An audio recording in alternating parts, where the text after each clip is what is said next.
Okay.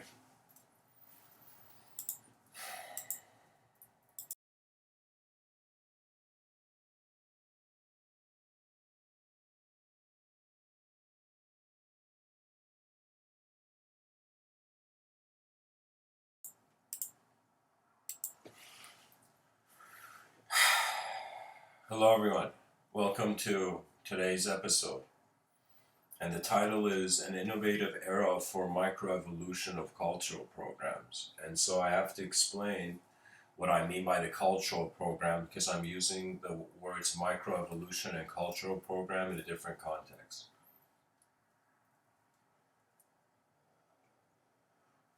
The moment the human being could see that or created the concept of the evolution of the human form, the moment we could see an animate intelligence, a biological living intelligence evolve, man also wondered about the evolution of the inanimate.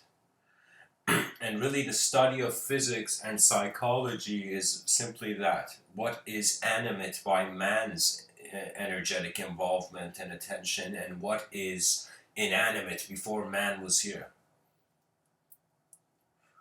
Now, when I speak about the cultural program, after some point, I remember it just dawned on me. One day I was walking in the street and I'm like, oh my God, there's, language walking in the streets of people's minds.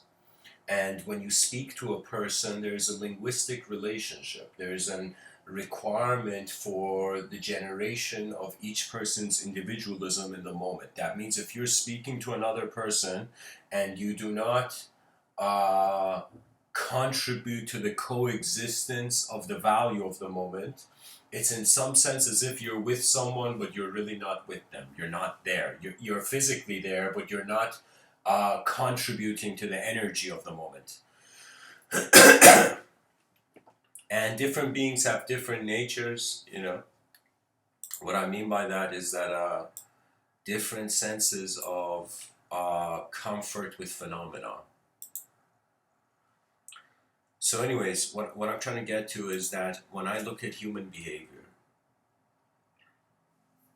I wonder about its evolution. And I see there was a time that we were savage, and there was an evolution into civility. And this civility was an imposition in the void. And what that means is that the human being smartened up, then saw where it was, then started building. And I can tell you that the concept of the cultural program is literally like a child being born in somewhere in the world and not just being spoon fed food, but spoon fed data. And just like our body, the stomach digests, food, the mind digests data.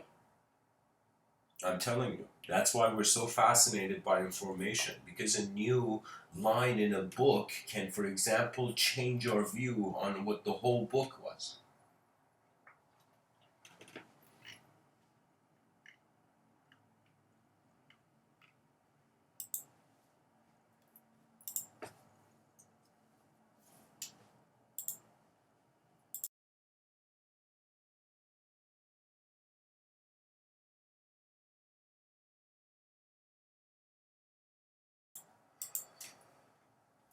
I noticed something that kind of inspired me to write about an innovative era in the microevolution of the cultural program.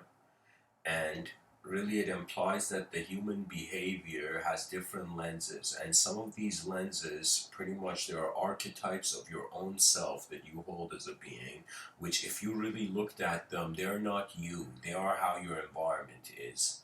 That means the mind is strangely, before this thought of self arises, the mind is being the subjective realm. So what that means is, here's the cool thing. The body has emerged from the world. We say the world was here first, then human beings popped out of nowhere. Then evolution occurred after a long time. Do you know? So there was world first, then self. Now, in our subjective realm, we're not aware of the subjective world. We're aware of the subjective self. So strangely, the body evolved from world to self. Now the mind is evolving from self to world, and there's a beautiful symmetry. Just look at your hands. Look at your physical body. Isn't it fascinating that when you look at a tree, it's not, doesn't have that symmetry. But the human body has that symmetry in the design of limbs. For me, something as just like, you got to think about it. Anything in life you can see through different angles.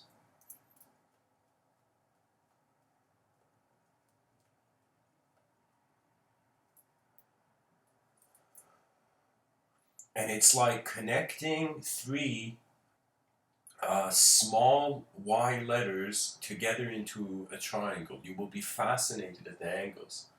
And what I mean by that is that it's like the moment you understand what a line is, you see it everywhere. Like think about the ancient Greeks. You know, for me they had an inner atmosphere, an atmosphere of inner realm that is fascinating for me. For example, the School of Athens. But you guys, you don't know. I might be that, that guy in history who um, tears fell from his face when he saw geometry move in his inner realms. And the School of Athens, had a recognition. It was kind of funny when we look at it from now, where they had guards in the School of Athens defending the secret room, where in this secret room they had like a perfect sphere, like a cube. Not a perfect sphere, we can't make a perfect sphere, but you know what I mean. Like they had like a sphere, a cube, a pyramid, a triangle. And so so the thing, what's occurring is really, you can say that if a student went into that room and saw the perfect sphere and cube, like those of the likes of Plato and Aristotle, they felt like people weren't ready to perceive these forms because we don't see any straight lines in nature. You know, ever since the technological revolution, we can say the industrial revolution, we have been trying to manufacture the same shape. We've been attempting precision. After some point, the civilization prioritized intellectual precision over emotional stability. What that meant, that it didn't matter if your beliefs helped you be a gentler person. The accuracy of the belief was crucial, but at the same time, we have to realize we're all living in the same room. That's the thing. That's the thing about the earth that shocks me. Honestly, the thing is that it's the mystery still stands. The mystery, as long as there's mystery in your life, things can change.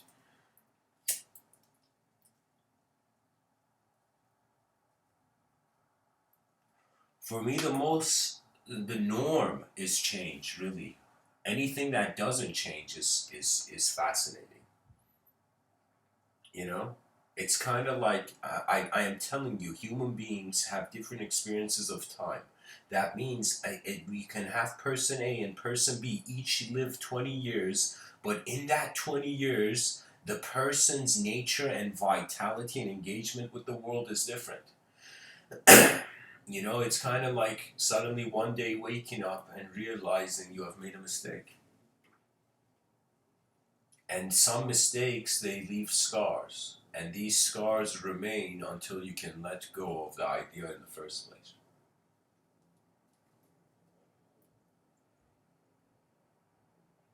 There are things in this life that will pull you. Do you know how many children, as I speak right now, are going to get introduced to uncontrollable environments? And that's why I'm saying, don't fear the unknown. Watch it. Observe the unknown. It is the privilege of the soul. And the soul is like the unknown x variable in a mathematical equation. That means, like, if you go ask, I've done this. If you go ask religious people, whether, for example, monotheistic traditions, you go ask them about the soul.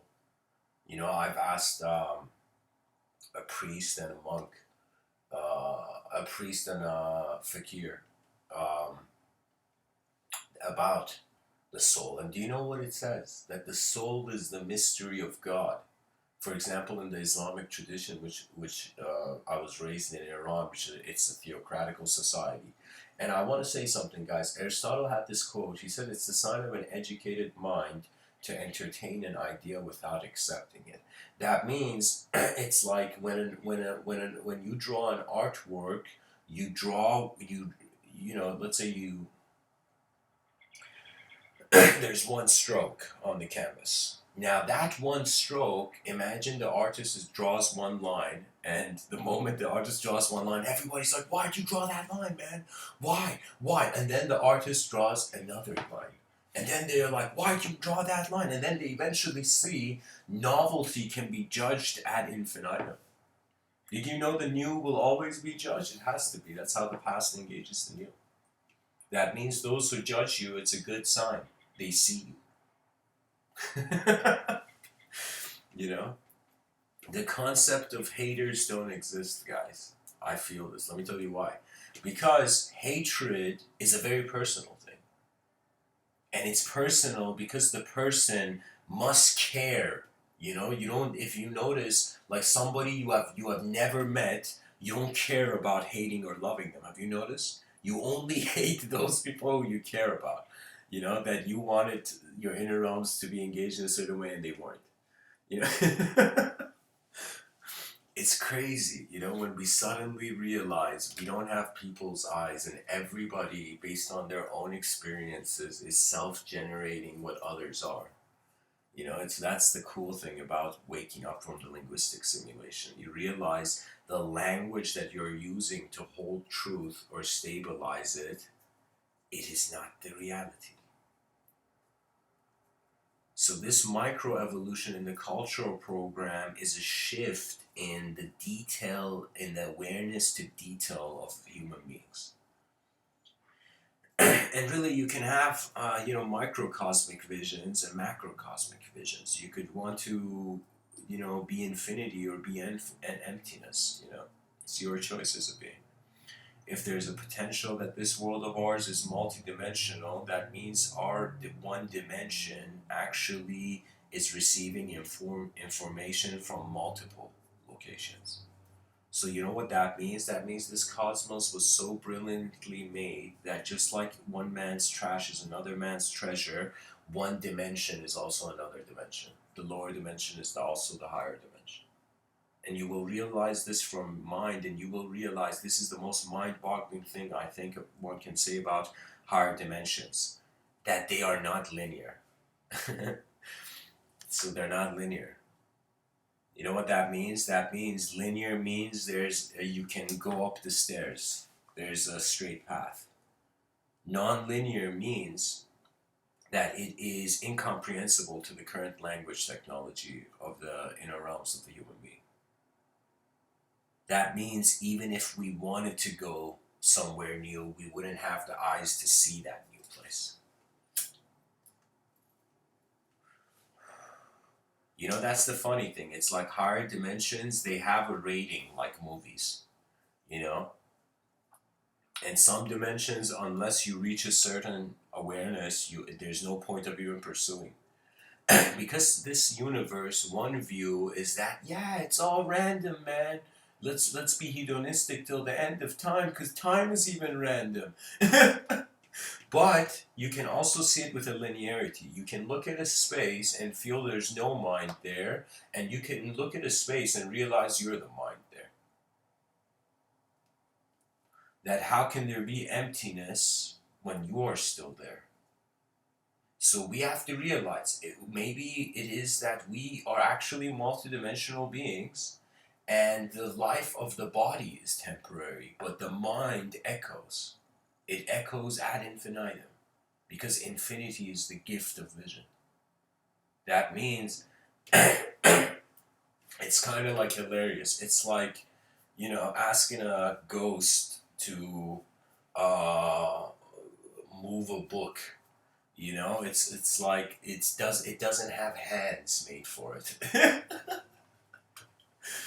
You know, the mind. Think of it this way. Right now, our mind is living in our body, but After I find physical transition out of this plane of existence, the body is living in the mind.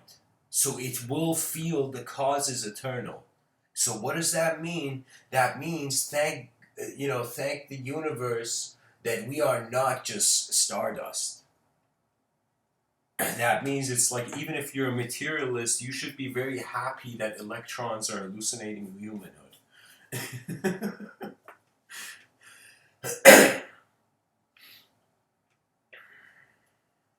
There's something here. There's something here that just thinking it's an empty room is not enough. There's something moving here. Or as Terence McKenna would say, another tenant in the room. So what does that mean? That means think about how would culture transform if people realize the world they see that culture in is not only in the way they see that culture.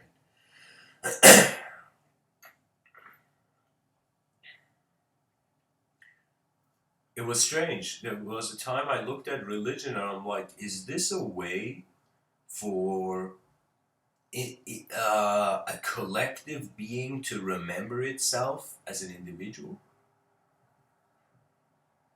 Because for me, I found it very fascinating. Do you know how many religious people there are in this world, and how much of the religious code dictates, in some sense, sets a program where the person has to submit their egoic construct. You see, the Sufi dervishes, even in mysticism, the Sufi dervishes, they had a saying. They would say to die before you die. And you know what that means? When every time in life you have gotten embarrassed, you have died before you died. Every time you have failed in life, you have died before you died. You know, every time you wanted something, it didn't happen, you have died before. What it means is it's the inner life. The inner life can come to a pure witnessing silence. It can. That's not. I'm like you see. The yogis are in one side of the spectrum, saying everybody come into deep silence and stillness. I'm on the other hand. I'm on the other side of the spectrum. I'm saying that if we realize we could get enlightened through stillness and silence, what is denying the advancement of communication to be enlightening? So it's all about the intensity and honesty of the attention in the moment. That is your greatest tool as a being, to be yourself. It's your birthright. Think about it. If you try to be someone else, it's their birthright. You know? But if you want to be yourself, it's your birthright. You know what I mean? Your existential right. You know? You see, not even though there is a field of roses, it doesn't mean all those roses are the same rose. They're kept in different conditions, but all are present in the beauty of the rose's design. That means when you give a bouquet of roses to a person, they don't go like, wait a minute, what are these roses? Its petal is wrinkly. What is this? You know, they don't say that. They see the beauty of the whole bouquet.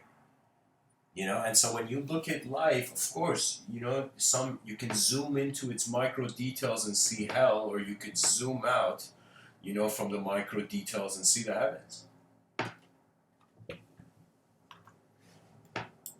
There's something about life that is more than our thinking or our thoughts or how language is interpreting reality. It's purely experiential. All those people, let me tell you guys, I kind of saw the end of the rope of why so many people in the world are being pulled towards. And Terence McKenna saw a pattern in this.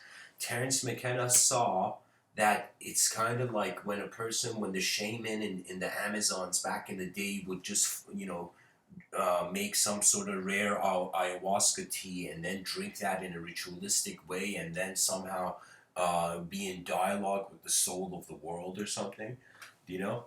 Just like the old world was, they could, their ears were way more open than ours. Their ears were way more open than us to the invisible other. Right now, the invisible other has been reduced to space, and space has been given the mask of nothingness. That means pretty much we have become a species that doesn't care for anything that is not a thing. And that's not good. That's kind of like wearing sunglasses at night and looking at the stars and wondering why they're dim. It's self-imposed limitation,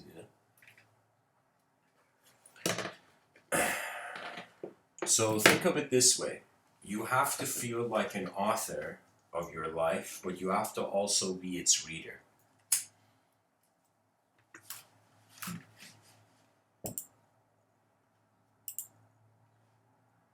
So anyways, I gotta keep reminding myself the point is cultural programs this episode.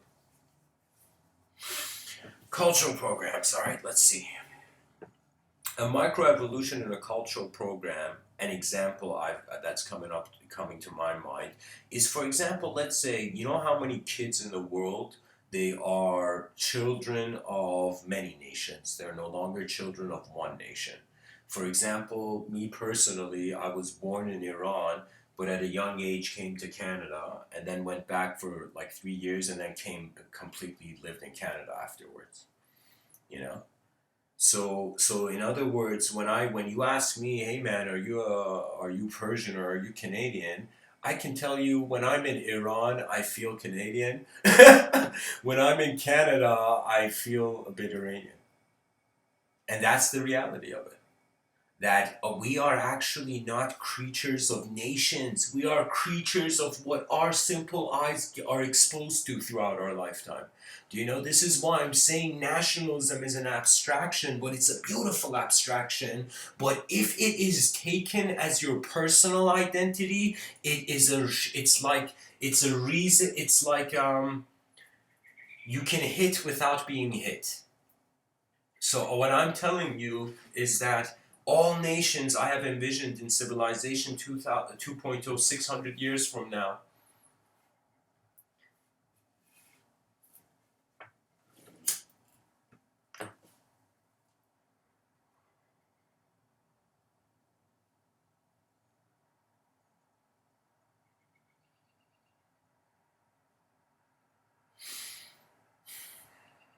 nations will become sub-nations of the unknown nation, and the unknown nation is an endlessly advancing nation.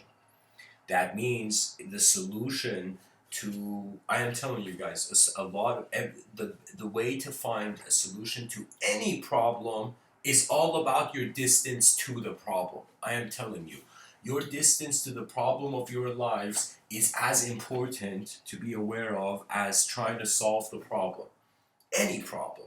Do you know? Because that's an advanced civilization. Advanced minds can uh, scan new circumstances and administer new dimensions to move through. And this is very important because let me tell you what happens. Most people, and most people of religious mind, they tend to see that man is actually not here. This is the shock. This was what shocked me about religion. That it's as if it's all God. I was like, whoa, whoa, whoa, whoa. People have been asking me in my childhood, what do you want to be when you grow up? You know, people have asked me so many different questions about what I want to do in this life, but it's all God. You see the fascination. It's not what's happening, it's a symptom. So for me, when I see religion, I don't see just savage ignorance of the 6th century. What I see is an effort. And this effort was to keep the attention on the collective. That means if people didn't have something to fear, they would not care. And when you see how civilization is built, it's built with laws. Laws give fear in the mind of the person, so the person abides by the law. There's a value system in the background going on in our subconscious. So what does that mean? That means fear. Fear is necessary for, in some sense, wisdom. That means you can't just look at the order and think you know the chaos. And you can't just have lived in chaos your whole life and think you can know the order in one day. Reality is complex because wherever your attention goes, your neurons are busy. Your neurons are busy. You know, it's like somebody wants to talk to you, you're like, I can't, man, my neurons are working overtime. You know, the neurologist suddenly got shocked one day, you know?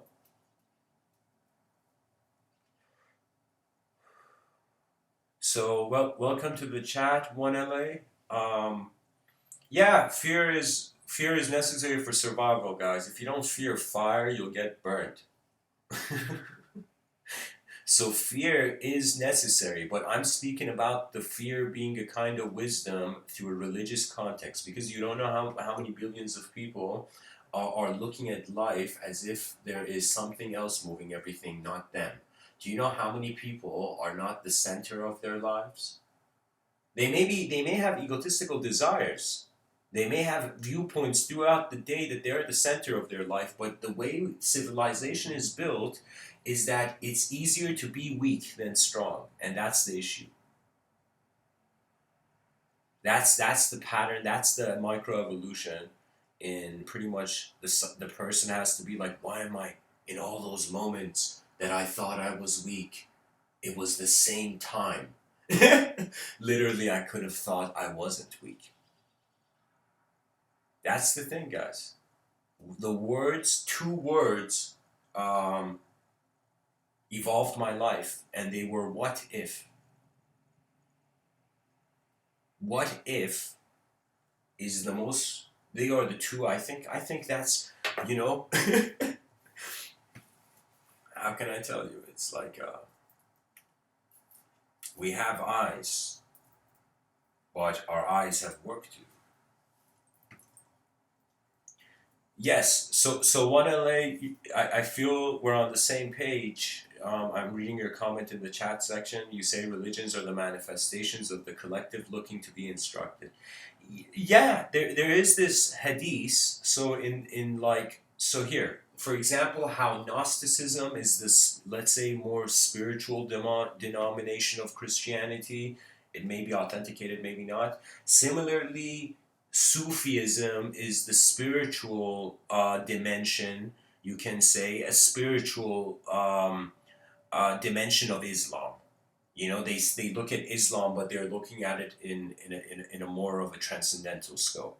And so this is why, for example, when you see a Sufi Muslim and then you see a Sunni Muslim, they're two different kinds of Muslim. Even though they see the same God, even though they see the same religion. So you see, people are different by nature. Everybody has a different DNA. Even grouping a bunch of people and naming them as something, that's just, how can you? Do you know? You see, there are generalizations that we require for speech, but there are things that we cannot generalize. That means, I don't know, I think it's if two people knew everything the same way, they would be clones. Like if you suddenly see someone who is exactly like you know, you're probably a clone. I'm joking. But who knows? That'd be crazy, you know? Clones are listening to my Mr. Within talks, and they'll be like, Mr. Within cloned his voice for us.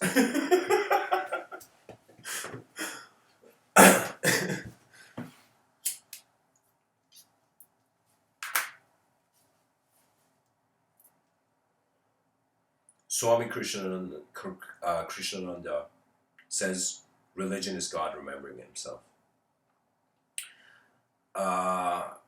What's his name? Meister Eckhart says the same eyes I see God are the same eyes God sees me. Rumi says you're not just a drop in the ocean, you're the entire ocean in the drop.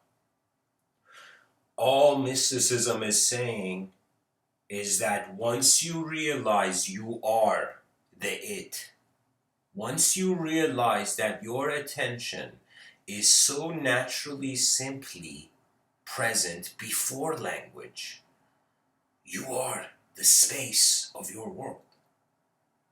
And when you acknowledge yourself as space, this is why I say your mind is made of sky. Your body is made of earth. Your mind is endless. Your inner realms are canyons.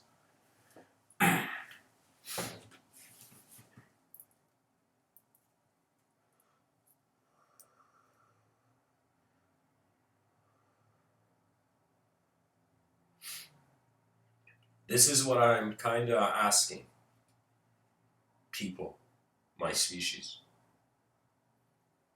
My dear species that has endured 4 billion years. I mean, like, sometimes I've gone for job interviews and I'm like, buddy, do I really need to give you my resume? 4 billion years of evolutions, all my ancestors surviving through war. Now I'm here, existing. Even there was a time where people wouldn't live beyond age 25. Not beyond age, like, I mean, definitely some people would, but I'm telling you, most people died before 25. And so, there is something, I am telling you, the poets are remarkable. Poets are healing each other throughout history. Philosophers are healing each other. You will see. You know, it's like whenever you, right now, most people, they're just in love with objects or with people. Do you know? Or with maybe some people are in love with subjects, like a subjective experience, which, for example, religion and whatnot. And a subjective real experience, you know, because people's inner realms, you can't say. Uh,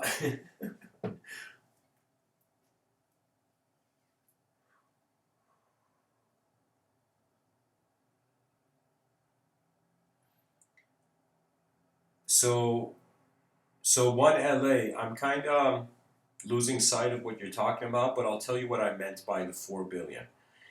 Listen, you as a human being right now, you probably either are convinced that there is a temporal roller coaster to the void, or you're convinced that this whole roller coaster, there was like your home is outside of the theme park. Okay, so you can, when I say 4 billion years, I'm not saying that 4 billion years, even if you think you're an eternal being, it still stands. 4 billion is how evolved the body has become. Pretty much on a cellular level, we survived like a meteor extinction. Everything got destroyed except the cells, you know, micro cells that like the meteor couldn't really do much about.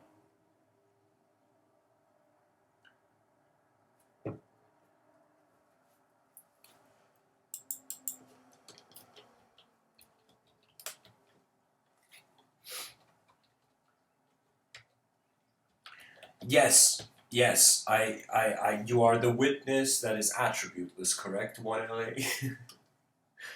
You're the witness of the moment. No, no, no. I'm just, guys, when a person speaks, their eyes see an angle to the world and they're just sharing that. And when a person listens, they are seeing, uh, you're looking through your own eyes, same as me. Evolution is not a concept only, because the concept is relevant to reality. You can't, like, you see, why would you use words for something that has no shape?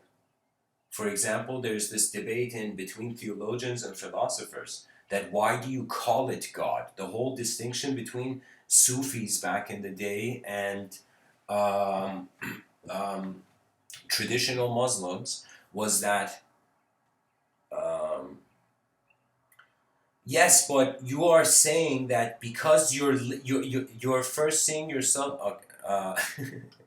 Sorry, guys, I'm kind of not handling this well. Here, let me say it like this. So anyone listening, right now I'm responding to the interesting comments that 1LA has shared in the chat section. So 1LA, I'm speaking to you right now. What I feel is that there is a level of experience, and that belief doesn't get you closer. You can believe You can think believing God is nonsense. You should, if you think believing God is nonsense, you should also think belief in self is nonsense. Because you are in some sense reducing the inner realms to zero. You can do that. That's why I call it piloting, you know? You can pilot your attention to feel as if there's nothing other than matter. But you can also pilot your attention to feel that your inner realms are moving more than your outer realms. You know? So is the pilot defined by just one way, how one elevation the plane is in the flight? No. Life is a navigation through many elevations. Here's the thing. Let's say before belief, there is the presence of experience.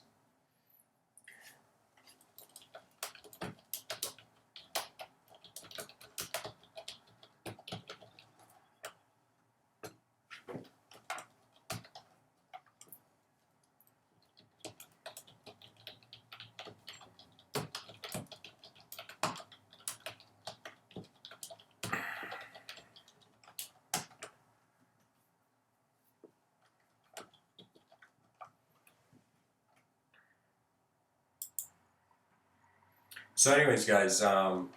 Anyways, so this is becoming too abstract, guys, and people probably are losing sight of the talk. I'm gonna go back to the talk. Thanks for your comments, guys. It's always interesting to see how the inner realms of the world are. You know, this lady in the wallpaper is giving that eagle to go give a message or something. You know, or she's yeah. It looks like she's sending off the eagle. That's how you sent text messages back in the day, guys, with eagles. It's like your service provider is a, tamed eagle from nature, with no monthly fees. You just have to feed the bird.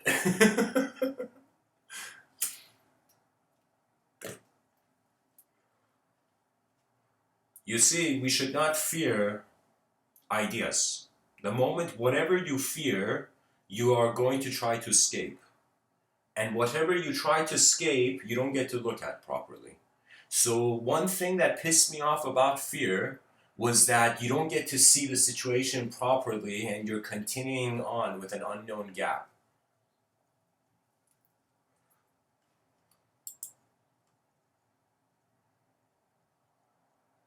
You see, if there was no physical reality, you would have nowhere else to consider as another dimension.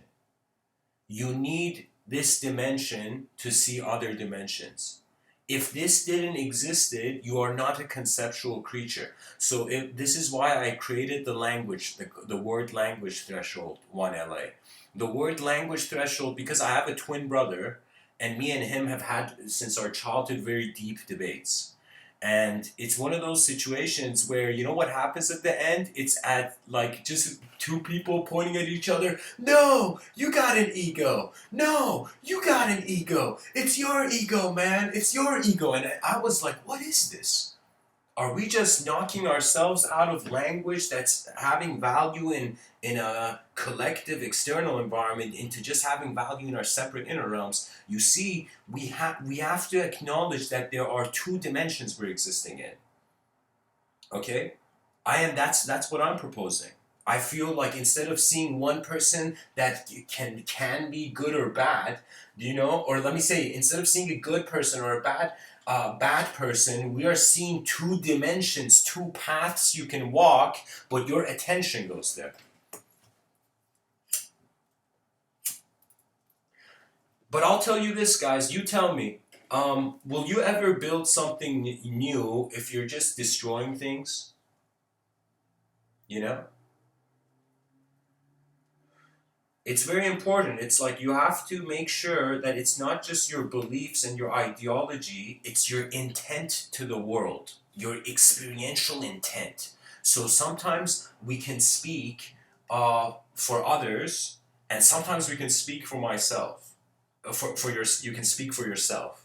Do you know that means sometimes if you notice I try to share stuff from my inner realms, but I'm like, okay, I gotta relate it to the outer realm somehow, you know?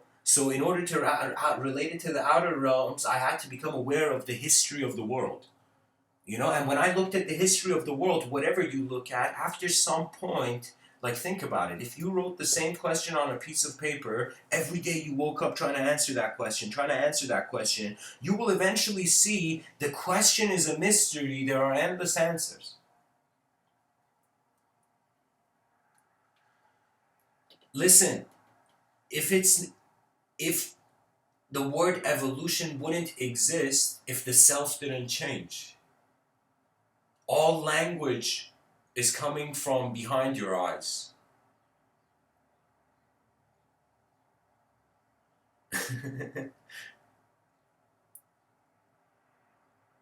So if you believe in the self, how are you not seeing a changing self? If you think you are an unchanging self, that's not a self anymore, that's a field. So you might be a person right now, 1LA, who's talking to me and you feel everything is one thing and you're seeing me talk about something in a fragmented way and you're like, how dare I let this duality go forth?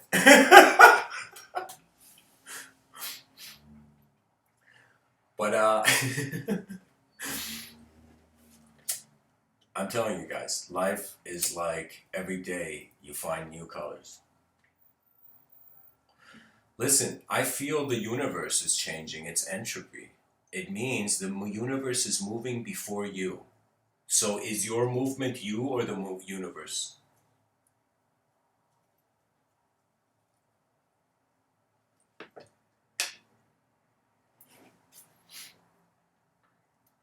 Guys, these conversations in the chat section are epic. We should keep it going. This is like the whole point of me creating the concept School of Athens 2.0.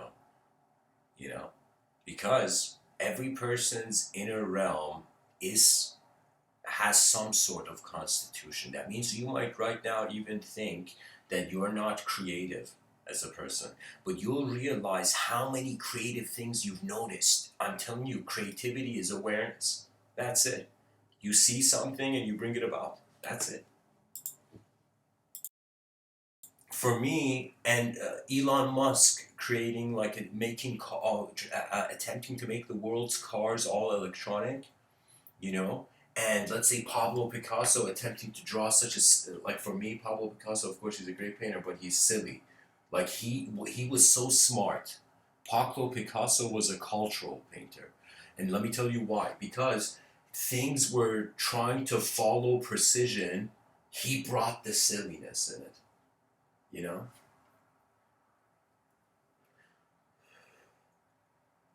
The Pablo Picasso of wisdom are the playful dwellers on this plane of existence.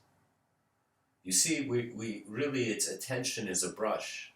And with every word, I'm just like, as I'm talking to you right now, I feel it. Every word I say, it's like on some level, my eyes are just staring at the window at like this tree with barely any leaves on it. You know, I'm looking at a tree physically, but while I'm looking at the tree, I'm also aware of an inner image. And we have been avoiding that inner image. We have been denying children the freedom of their mind by shaping it. This is why the educational system needs to change. This is why the scholar's honor should be found again. Do you know how few scribes there are? You know, scribes are why you have a history teacher.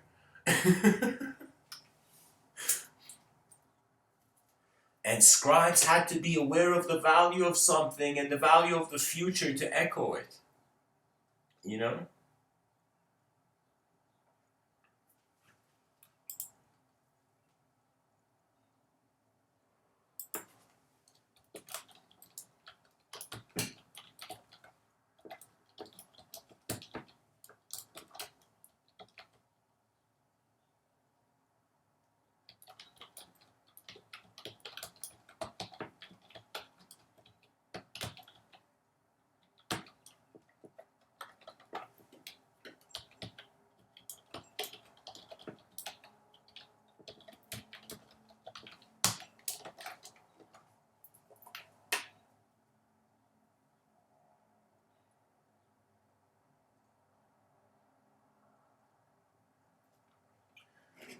Listen, guys,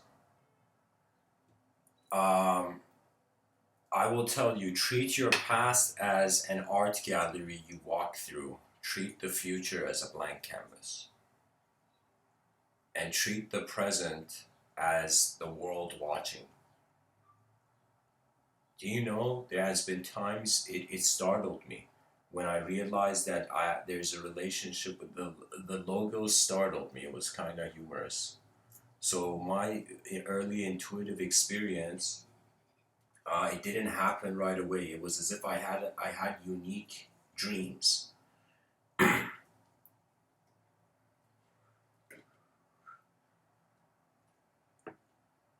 So one LA, that's fine, but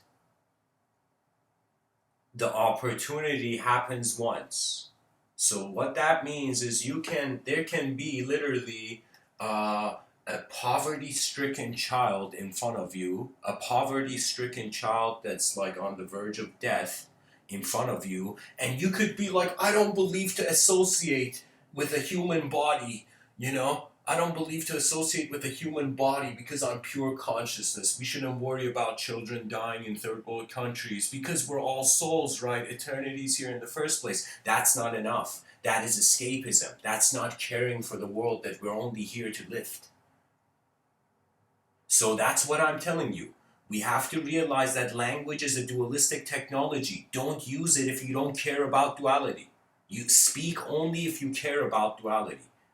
If you want to destroy duality, you will see. It's like your intention is what resonates back in this life, that echoes back. So what does that mean? That means when I go in a room, if I'm angry, that means unacceptance of everything. Like literally people in the room will be like, what the fuck is up with this guy's vibe?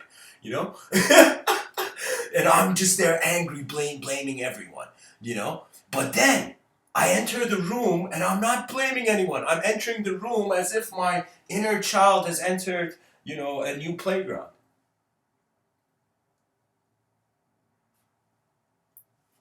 Do you see what I mean? Language is very crucial. We have moved past the era of enlightenment.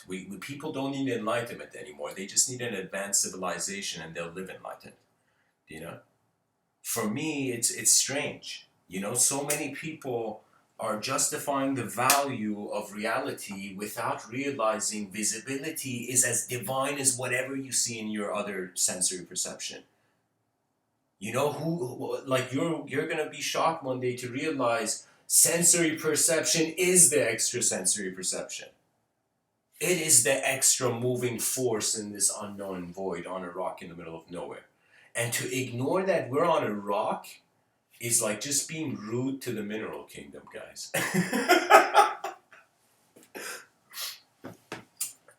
It's like, at least if you don't believe in evolution, 1LA, believe in the mineral kingdom. There's like, we're standing somewhere.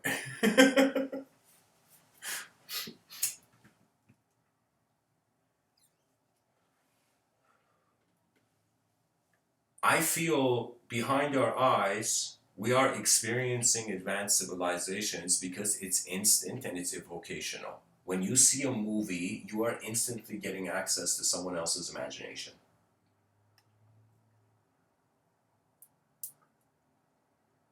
I was in film school, but they should have had a course on psychology in in Toronto Film School. I should probably write him a letter about it. But like they should have a course in wondering about what is valuable to be seen, not just make whatever you want.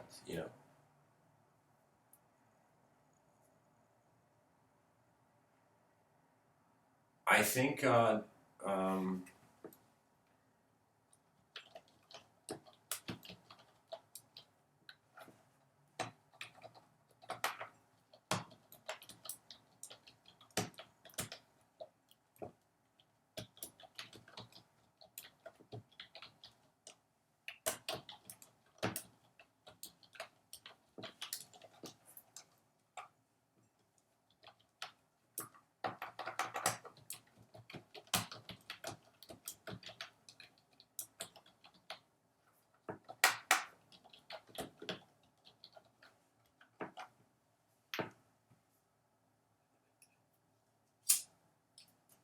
No, I think that there's a better Jake.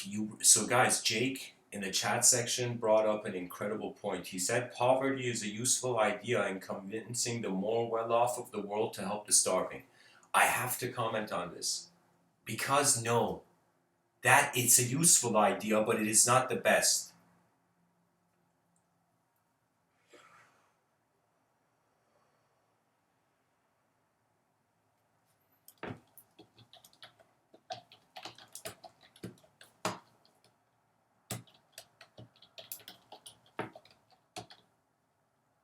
Just a second.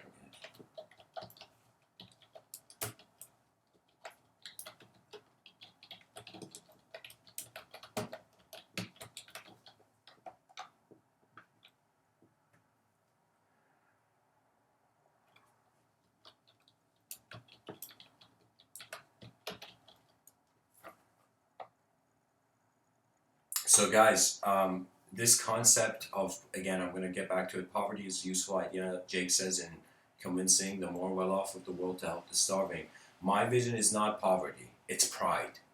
Pride is the only thing that makes you run back into the past and save the fallen. Do you know? That means it's the only reason we should travel to the past would be for our pride. Do you know? And let me tell you what that means. That means, imagine, I have this vision of Civilization 2.0. I've talked about it in different talks, but primarily the idea is that right now we're living in a certain mindset, and I was wondering what's the opposite of this. And I wondered the opposite of it would be an advanced civilization. Everything you see is advanced. Everything is advancing, and the nature of the word advancement is endless. It's infinite. You know? So what that means is after some point, the game of who is here and who is not, or what is here and what is not will finish. The person, after confronting their attributeless presence beyond their personality, will realize that they are in some sense an ability to be responsible for the world. All those people just seeking enlightenment for emotional reasons, you are trying to still look for joy. Joy will transform to the advanced mind as service. Rabindranath Tagore, this poet says, I slept and dreamt that life was joy. I awoke and I saw that life was service. I acted and behold, service was joy. So what that means is I want to get a system going of human behavior on this planet where serving your civilization is the greatest joy because you are seeing the next what ifs. The human being has to be engaged with an activity. You know, you can think you are nothing, but you will see tomorrow you will still wake up as something. You know, it's like, you know, guys, that I really personally don't get offended when someone calls me, you're nothing, you know, like, you know, when people have said that to me, it's like, it doesn't bother me. You know why? Because in deep sleep, I am nothing. Everyone is, you know. We don't have to freak out about a certain fixed structure of how the world is. The reason I say, guys, it's we're moving from the era of language worship to an era, not necessarily one LA. Not necessarily serving yourself as joy to the collective. Do you know how many great philosophers, how many great beings with experiences never held the pen? They never cared to echo their experience on. After some point, you'll notice that the linguistic simulation is dualistic, so it gives you an access that anytime anyone ever says something, you can say, what if the other side? This is why I say judging the paint on an artwork being painted is kind of like judging the artwork before ever seeing it be made. Dear listeners, I feel this is the case. I'm just one person in a universe of a billion trillion stars, and as Aristotle says, the educated mind entertains the idea before accepting it. I am just saying that just let's look at it as if we are a pigeon in the sky flying. You know, we're an aerial view of our own species, but we're not a human being, we're just a view. Well, let's say we're a sky view, we're looking at our civilization from our skies.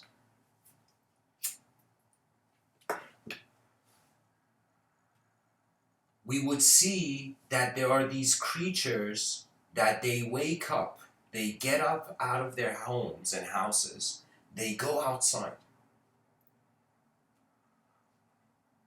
and they just do sequences of activities based on certain antenna ranges of language they have in the moments they function, and so then they come home. And so right now, do you know how an extraterrestrial civilization doesn't even need to land on our planet to know we're not evolved yet?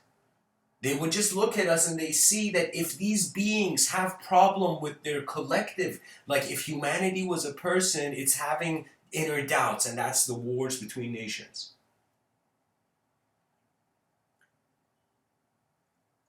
When we remember our collective, it will be a moment where you will care for the unknown potential of advancement of the civilization harbored behind every person's mind. Do you know? And it may be a bit savage, because when people speak to me, I mean, there was a time where I can entertain the moment, but it's like, for me, the past is past. The past is just a toolbox. You only look back at the past to see if there's any unique remembrance that can contribute to the design of your moment, and you march on into the unknown. That is that's the emotion. Imagine like humanity, all a united, advanced humanity marching into the unknown, making the interstellar space into its own, domain of its kingdom. You see, there's something strange. You can't reduce man to the inconceivable if you're still here. Do you see? Think of it this way. When Iron Man is in the Iron Man suit, he flies out and goes and saves people. So being in the suit dictates the nature of a certain action, and being in the human experience dictates a certain natural design. But the cool thing in life is that we don't have to just think everything into existence. Nature is naturally growing, and if we can reconnect technology is like this creature, this kind of like entity that's just evolving on the surface of our earth, and this entity has not acknowledged nature yet, because those who created it just created out of purely unnatural, as if the human mind was designed in unnaturally, but it was designed to function in nature. You see, we must give the philosophers their space, or else we'll never see the cities that they have built behind their eyes.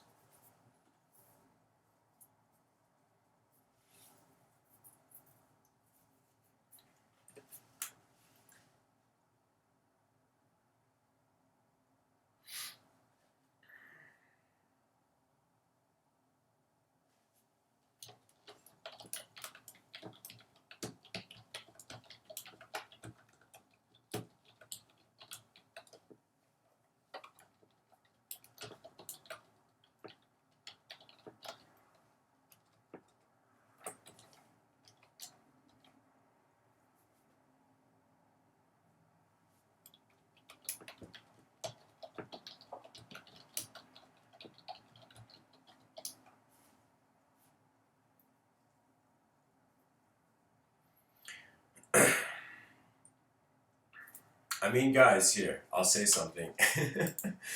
Imagine a hedonist was in a moral court where a philosopher was the judge. Imagine like this situation where there is a philosopher judge that is judging, in some sense, like the morality of a viewpoint, Now, in this philosophical court, let's say, we have the idea of a person thinking that they are eternal. And so the eternal is under trial by the potential of its, like by an ability to witness its parallel dimensions.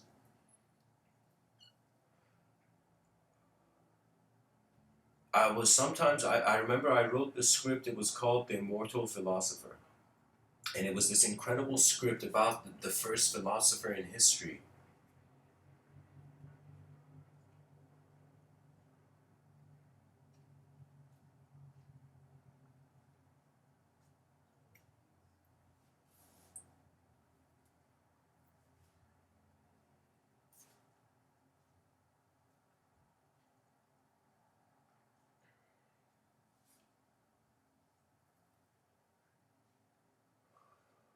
You feel eternal, but you think temporarily. Isn't that fascinating? That perhaps the nature of being is more emotionally linked. That means there's an emotional language prior to just the intellect. And this emotional language is the language of pure being.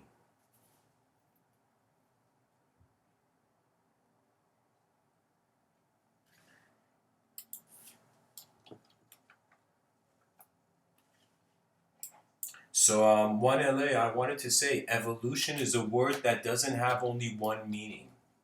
It has like a word's meaning changes based on the context given. So you can say a word can have endless meanings if you can see it valid in endless contexts.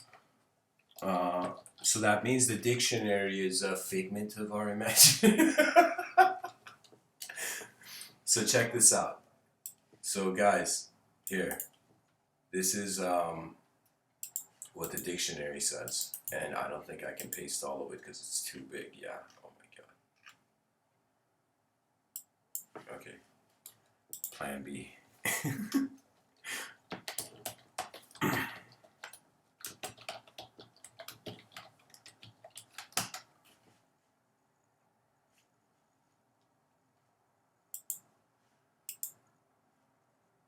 There we go. So here's the thing, guys. Check this out.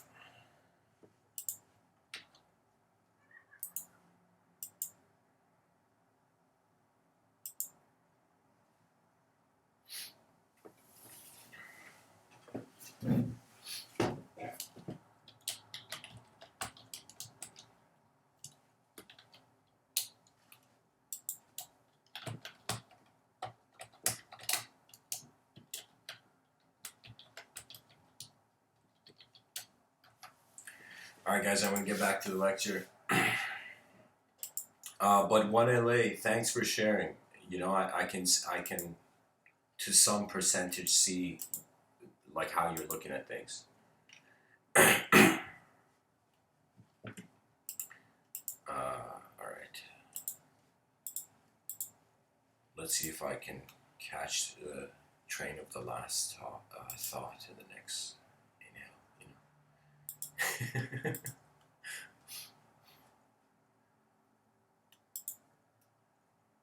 All right.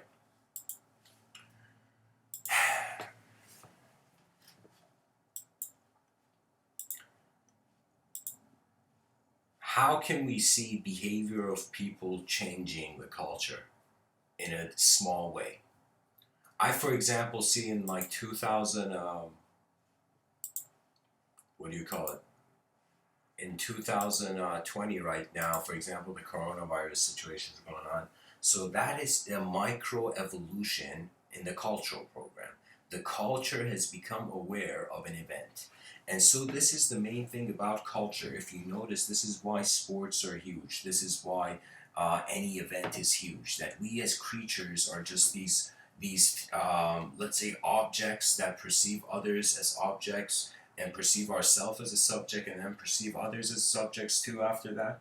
Do you know what that means? That means when you look at others, they're an object to you. When you look at yourself, you're an object, but there's a subject watching. How fascinating is that? So I'm saying that you see, it's like the events that happen in the civilization are going to define it. Now, the point of free will is that when you look at other species in nature, you're like, why don't pigeons have imagination? Or like maybe they do and we don't know. The pigeon, imagine, has such a complex mind. He's like, these human beings, let me show you how to walk past the crosswalk. Yeah.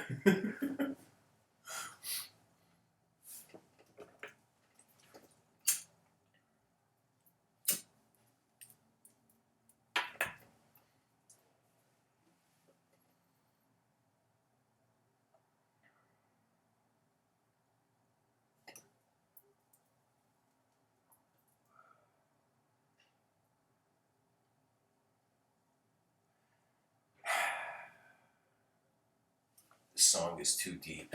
I'm listening to that song in the background. It's just like too heavy.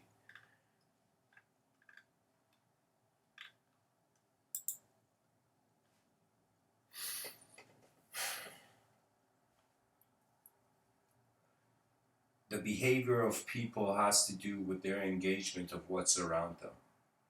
I say this often, but back in the day, during like Renaissance times or whatever, like the Medici family was in power. They were these wealthy group of bankers, but they were like, even though their motives were questionable, but at the same time they cared for society.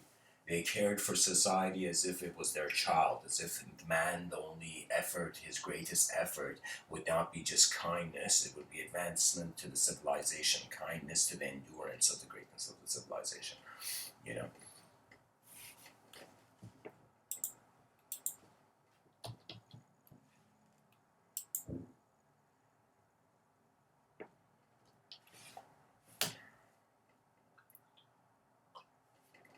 They saw the city and they're like, the city should be beautiful.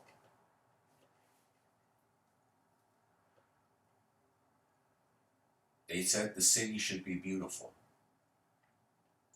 They said that if the civilization was a great place, the chance of the mind of the being great could increase. Like, look at this picture. Do you see how, like, nice this environment in the wallpaper is? This was an effort. The effort of mind. Like, when I look at all the stuff in my room, my mind kind of located their destiny, positioned their destiny. And so I am calling forth for a new era where I've called it the era of the advanced communicators, where it's like a point where human beings are waking up from their grand slumber of language worship. We have descended into like there is archaic patterns in the human psychology. These archaic patterns means that the child really doesn't know what to do. Should I respect the past and be like the past, or should I go and create the future? The child today in today's future society is torn. Is torn between, should I let go of my roots, or should I just, find the fruits of the branches? So reality is, believe it or not, very multidimensional, but its multidimensionality is not per se that complexly physical.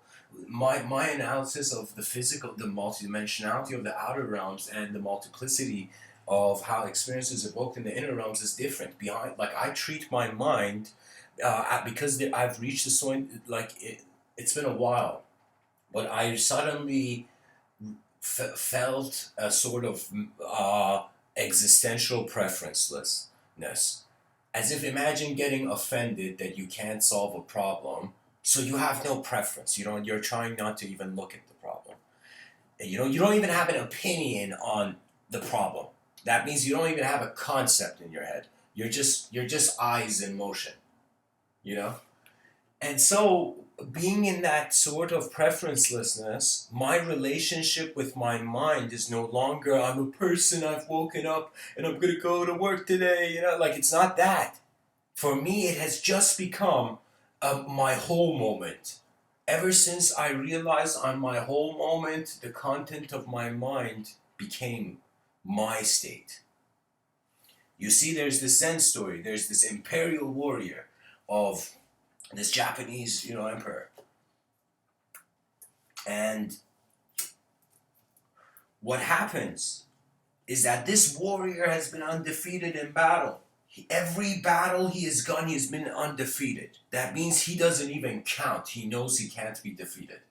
Every battle, even battles where all his soldiers kind of ran away, but he alone was fighting everybody in the battlefield. Then his soldiers came in and were motivated. Like undefeated warrior. But the whole point of war is that the system is rigged. And what that means is your sin is your engagement from the beginning. It's like the moment you hold a weapon, you are unnecessarily contributing to the endurance of an inefficient archetype in the mind of your civilization. And plus, I was saying, like, what the hell are nations doing spending so much on military? You know, just we should go to the UN, take like the greatest video game developers of the world to the United Nations and start this project where these video game developers exactly create all the military potential of all countries in a video game, and the world leaders go on this like virtual reality or this computer video game, you know, multiplayer video game, where all the leaders of nation are going at war and they're seeing realistically which of their weaponry will survive in the war. Because war, guys, is hilarious. It's just setting fire from two sides to a forest. There's no winners in war. Every time there's a war, civilizations get set back. Do you know? Do you know World War II? It led to. Let me find the exact number. What is it? Like 50 million people dying? Insane.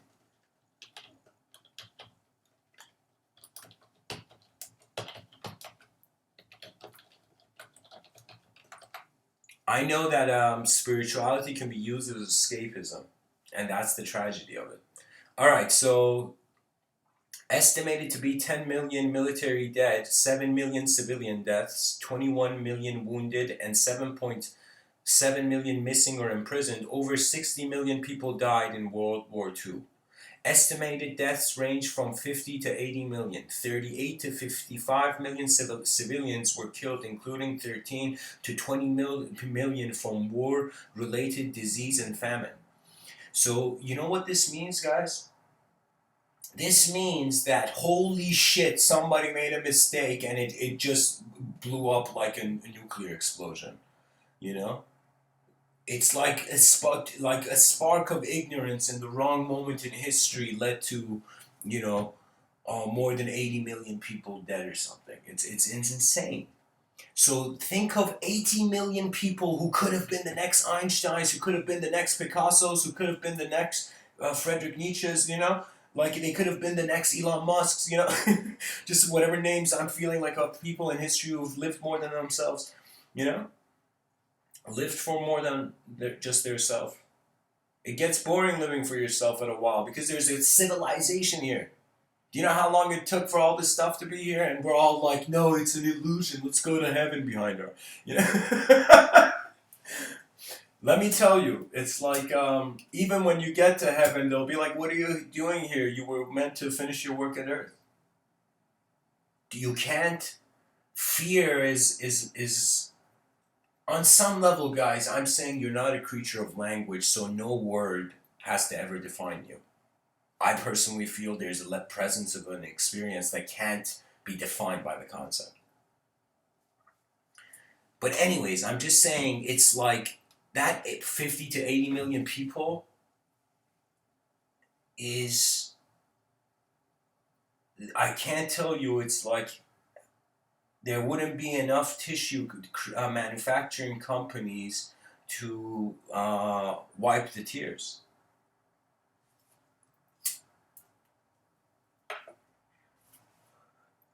I think the strength of now is not per se a purely physical strength that defines the next great phases of survival. It's a mental alertness. It's a care for the world to again reemerge to you, and when you can find something that is important for your inner realms and the outer realms, it's technically you will kind of Alan Watts says work becomes play.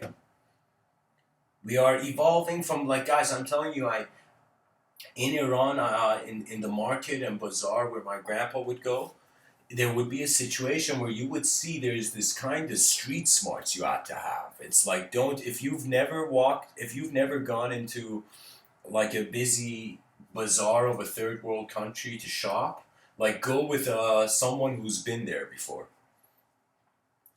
Let me tell you, because they are psychological geniuses. That means you're gonna see, for example, this guy who sells rugs in this bazaar. If a therapist, if a psychologist, clinical psychologist sat down with him, the clinical psychologist would be buying his rugs at the end of the session.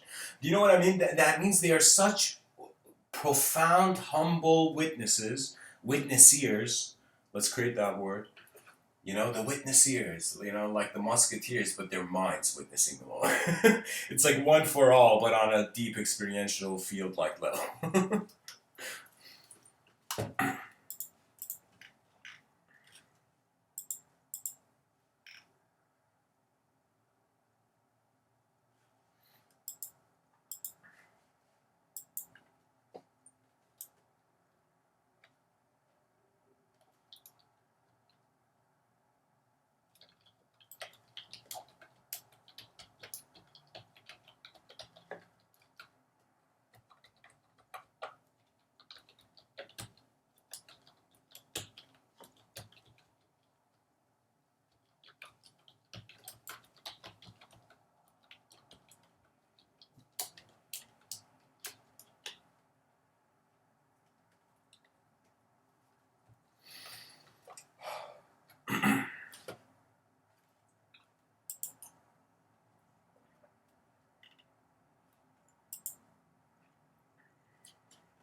You know, guys, one sentence that I think will bring great serenity to the species is that it is okay to realize that 8 billion different creatures with different DNA are not meant to have the same value structure, same archetypal similarity.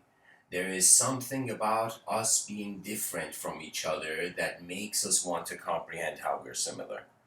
If we were similar, we would be comprehending. If we were all clones right now, we'd be like, "How are we different, man?" You know, like being different would be the evolution of that civilization if we were all clones. But being the same is the evolution of all these creatures that have a different DNA.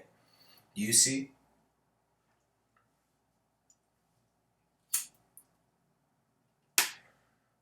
Sri Ramana Maharshi has this advanced teaching where he says silence is also conversation. When you realize that thought comes and goes, but there is something that still remains as the wakefulness of the moment, that's you.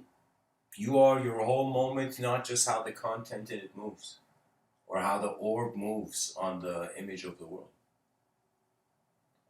upon the images of the world.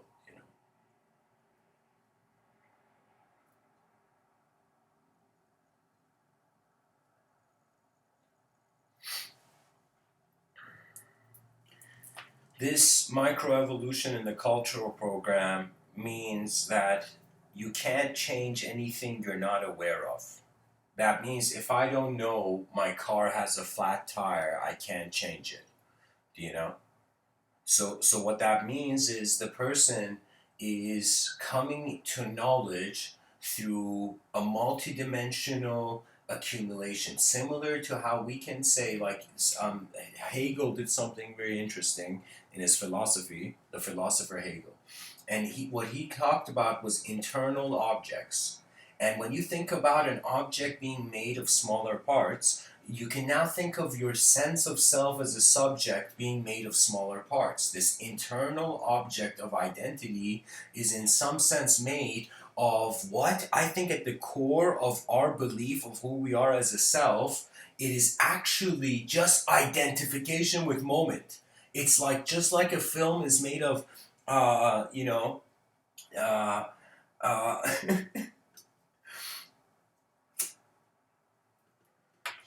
the acceleration between frames projects the film. And so I feel we are like every moment of our life is like a film and it is like a snapshot, and how we are moving through this snapshot will suggest the intensity.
So, guys, I want to share something very interesting. I want to share something uh, that I can say.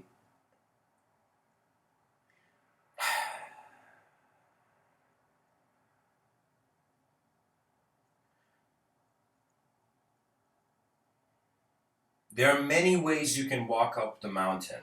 That means in a multidimensional setting, the fixation on a single form is the traveler.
You see, guys, I these talks are for, I would recommend people who are do not. You see, some mystics, they're climbing down the mount, coming down from the mountain. Some mystics are going up to the mountain. Some human beings, their teachings or a lot of their perceptions that they regard to work with in their life will come maybe from nature. You might be a person where it's required.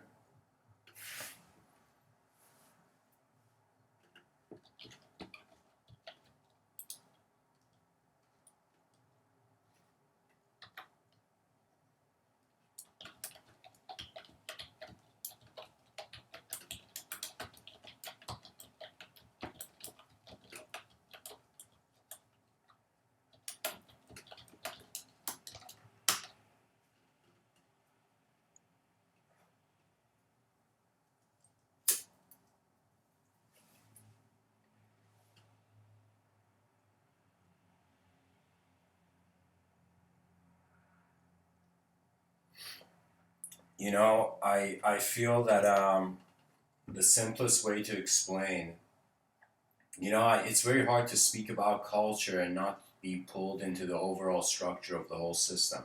Because we have to treat it first like this was kind of Aristotelian, I would say, where you're kind of looking at the design, right? So we got to look at things on a design level to see what the shape and form is. Any person who is like if you can move your hand and you feel that doesn't exist, then it's in some sense not realizing the value of what all the things you can do with a moving hand.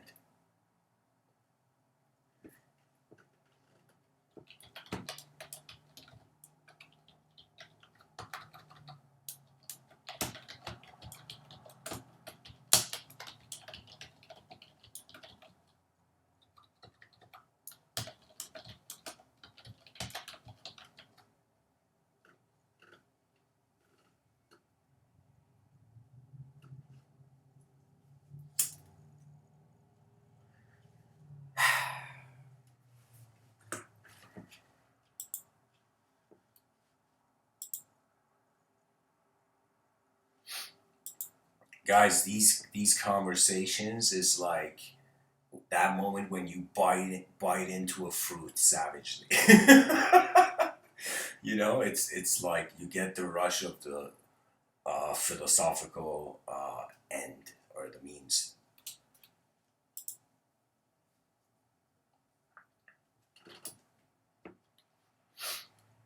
Guys, in your dream states, you are your abstraction, but only in your conscious waking state, you have a chance and opportunity to conduct, like, you know, a master conductor, or a master designer. You have an ability to navigate this body. You have an ability to move in the world. You have an ability to acknowledge language with various different kinds of images behind the concepts. The world is not just a static picture so we can reject and accept it. It's like there's no point. You can believe behind the clouds there's a face giggling, or you can believe that beyond the clouds there is, in some sense, just the void. That is the point of freedom. If you are truly free as a being, you do not you'll realize the mind strangely metamorphizes into its own flawlessness. What that means is only people who can't accept something have something. How can I tell you to fight over? It's like something that wants to change you and something you want to change, right? And it's like the person is feeling changed by their influence of their society or whatever the environment is, and so they want to change the environment, right? But when I'm looking at this, most people are not caring for civilization. They're not caring for this 4 billion years in the making science project that's just left here. Imagine like a spaceship, a giant spaceship crashing on Earth, and its debris being this civilization of ours. And we're like, all right, what do we do? Do we just go on vacation in our inner realms? It's kind of like an easy way to avoid responsibility is by leaving the room. Have you noticed that? That means that we're doing that metaphysically when we feel we shouldn't contribute to the objective realm and only just uh, stand as the witness, you know? How many eons can you witness for? For how many eons can you be this new age oneness, you know? It's like eventually you'll realize the value, kind of like Alan Watts said, you'll have a dream, you know, and you have this ability to have endless dreams, and then after some point you're like, all right, let me have an unknown dream, let me have a dream I don't control, you know.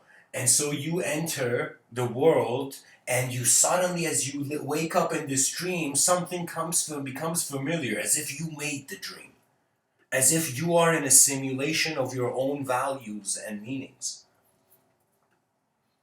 So we got to realize the inner realm can change. Everything that a person says today, tomorrow their experience can change.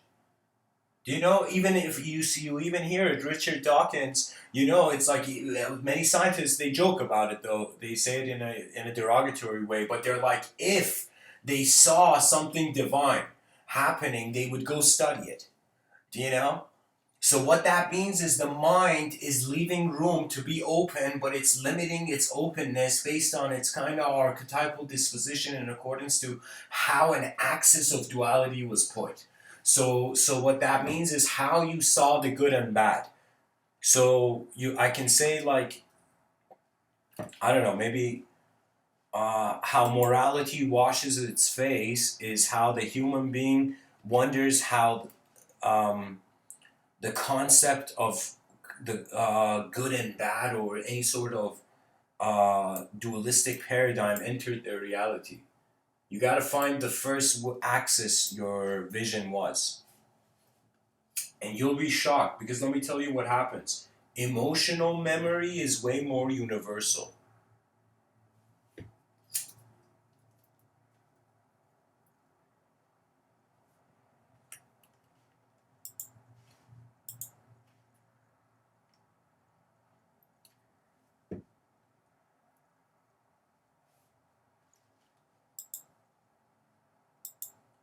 You know, guys, beyond, I say there are two exits out of duality: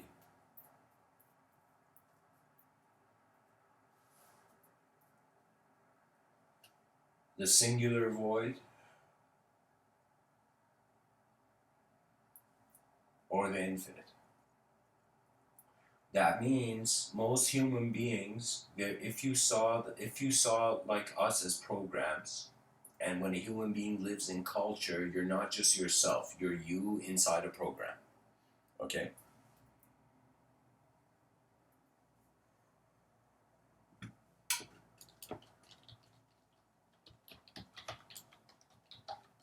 I'm just realizing it like this, guys. We can zoom in and out of phenomena rather than just take the past's word for it. Because for me, it's like this is the grand debate. I think before theists and atheists should debate, there should be debates on society's moral constitution, if it chooses to be multidimensional. If it chooses to be multidimensional, that means our free will can endlessly, till the end of time, change our values if we add new dimensions to our life.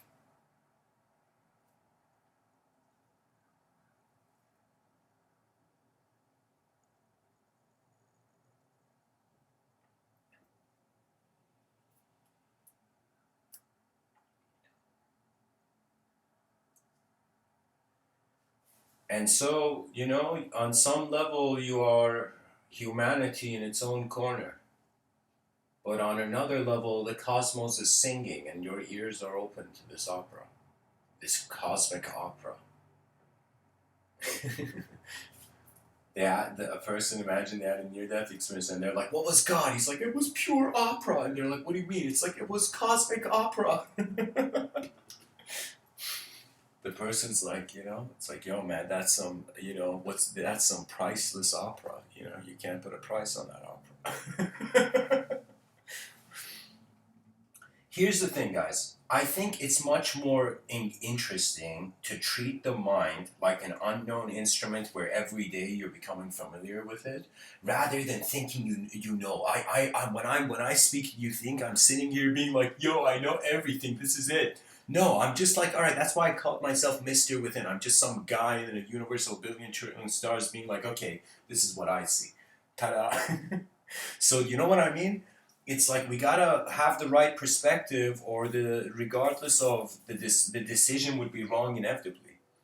You know, you gotta care for what is important, because you only get one lifetime to do so physically. Regardless, if you're an eternal being, right? Think of it as an exciting project to do. If you feel like a temporary being, it is the glory of human life. Pursue it. Civilization 2.0 is really, I can say, Mr. Within's strategy to bypass extinction indefinitely. I found a way. And it may sound silly now, but it is the most incredible idea, and I've dedicated the rest of my life to this pretty much. So, Civilization 2.0 is this idea that in 600 years, we will be living in our skies, in sky cities that are in the evolutionary process to becoming pretty much interstellar cities, spaceships. So what that means is, and I felt that there's certain chess moves the civilization can make, and it's going to reach a point where all imagine that day 600 years from now, where you're just walking the park, walking your dog, let's say, and you're like, wait a minute, is the skyscraper rising? And you see, whoa, all human infrastructure goes into the orbit, and the effort of Civilization 2.0 is that, Ed, we need to take a vacation from the surface of the earth and let the earth heal.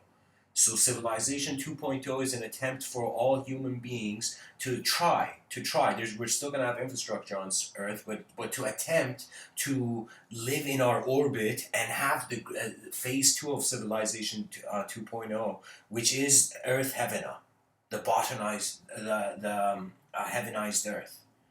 So we live in our orbits and we fix the planet. Okay, so check this out. There would be another way of saying, imagine 8 billion human beings are like 8 billion people in a house party. Just imagine. Let's say there's a house party, 8 million people are in it. Okay? Let's say there was room in other dimensions in the house. But let me keep it simple. 8 billion people in a house party. What do? You tell those people in the house party, you set up tents in the yard. You tell those people that are destroying the house in the house party to come outside. Then you clean the house. And then after it is cleaned in advance, then you open the doors and let everybody back into party again. You know? This is why house parties, they should hire, how can I tell you, become friends with engineers, guys.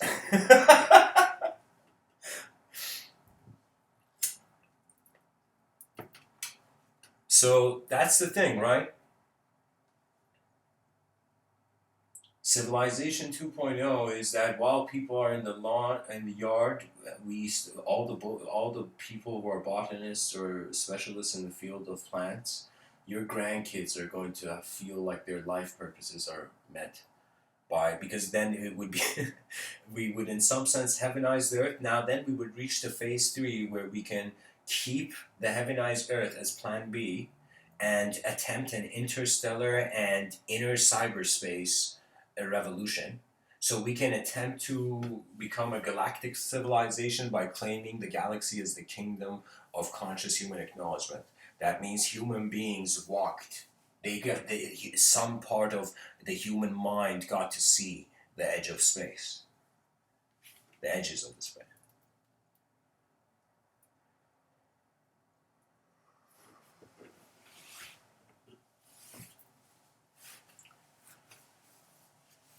I feel that absolute truth is just energy in an instant, and that's it.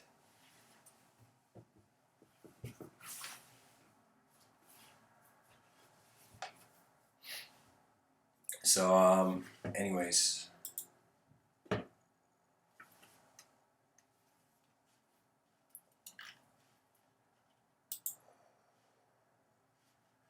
I definitely feel I have way more to say on this topic than I'm saying. Alright, let's get into it. Sorry guys, I'm gonna move my attention from the chat, just full screen, and I'm gonna look at this wallpaper and see what comes.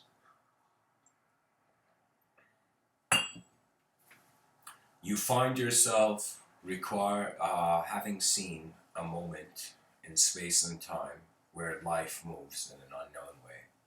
You look at clouds, you look at the way a candle flame flickers, and you wonder about the educational systems of your civilization, and you wonder how can we give meaning to this randomity? Or has education been the attempt to do symbol attribution, clarify experience? I feel that we are not realizing it, but there is a linguistic simulation we're all existing. It's like when you look in the mirror, you see your physicality, but you don't see the idea of self you have looking in the mirror. Like a person could feel like, you know, they were a cosmic panda. And so like they are identifying with the identity of a cosmic panda. you know and the person looks in the mirror and he's like, I ain't seeing any cosmic panda, like what is this? And so you see your mind is not reflected in the mirror. The way your mind reflects itself is in how thoughts appear to you. That is the wisdom. Every person who went into meditation and they suddenly went to the instructor, they tried it once and they're like, yo, I'm having too many thoughts, I can't do this, and the instructor was like, no, you gotta try, you gotta, in some sense, have no thoughts, try it, man. That instructor was a fool. That instructor should have said, you're not there to not have thoughts. Thoughts come and go. Can you not breathe? Every time you breathe, there's a shift in your inner realms. That's why when I speak, trying to keep the linearity of the talk is like writing something on the sand, on the beach of a sand, and the waves washing it, and then every inhalation is like a new, like I'm telling you, we're not existing as one self only, and that sense of oneness is the awareness as the whole moment. It's not the content in the moment. The content in the moment is like a three-dimensional object that you can move anywhere in the three-dimensional space. We are like this fourth-dimensional subject that in some sense be stretched infinitely. Did you know in mathematics, which is, you can say, an abstract language of the mind, did you know in mathematics time can move backwards? Did you know? And did you know it's kind of hilarious, those people in near-death experiences, they say when the person died or something, or was about to die or something happened, they saw their whole life in a flash pass in front of their eyes. What is this? Are we like Jack in the Box, where you're just spinning it and then ta-da at the end of it something pops out? Another reincarnation pops out. What is this? We are too eternal. It's like they asked the Buddha, like, let me say it.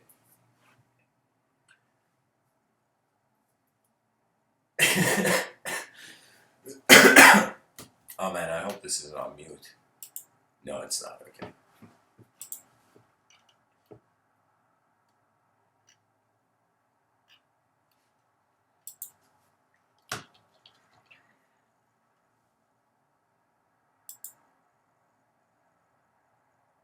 Your eyes are where meaning is being projected, is it not?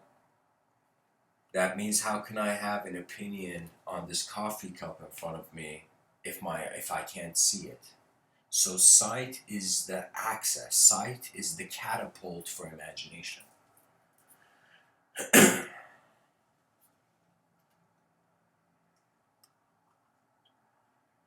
I feel that we have to design an advanced civilization like an invention. And phase 3 of civilization 2.0 would be, in some sense, and to say this, like right now, how we're behaving in a culture. Imagine in the future, imagine all those vloggers right now that they are filming and recording their world. These vloggers are pretty much leaving information for the future generations of what happened. if you don't, if you see, it's kind of like we cannot avoid a sort of technological decision that the unconscious of man has made.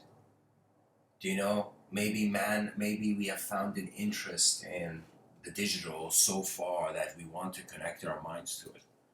Who knows? There can be many philosophical angles on this.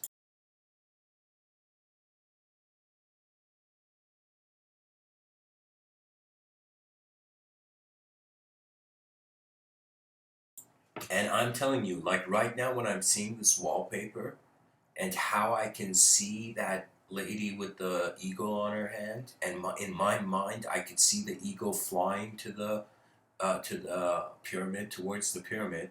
You know, it would be a situation for me where I would kind of feel like in my inner realms are like a cyberspace virtual reality. Do you know what I mean? So I'm saying like I'm telling you, the cyberspace culture, it's gonna have its own mystics. It's gonna have its own prophets. It's pretty much gonna be a world inside a world that's going to echo a version of how we have lived in this world so far. So we can totally be the echo of other dimensions, you know, our mind. We can be like, the brain can be a multidimensional kind of biomechanistic kind of antenna. You see, I'm saying truth can't be contained in language, but language is a technology to use. That means anytime a human being uses language, it's an advanced effort. It's an attempt. There's always a risk in doing something new because you don't know what's going to happen. Nobody does. That's the joy of exploration.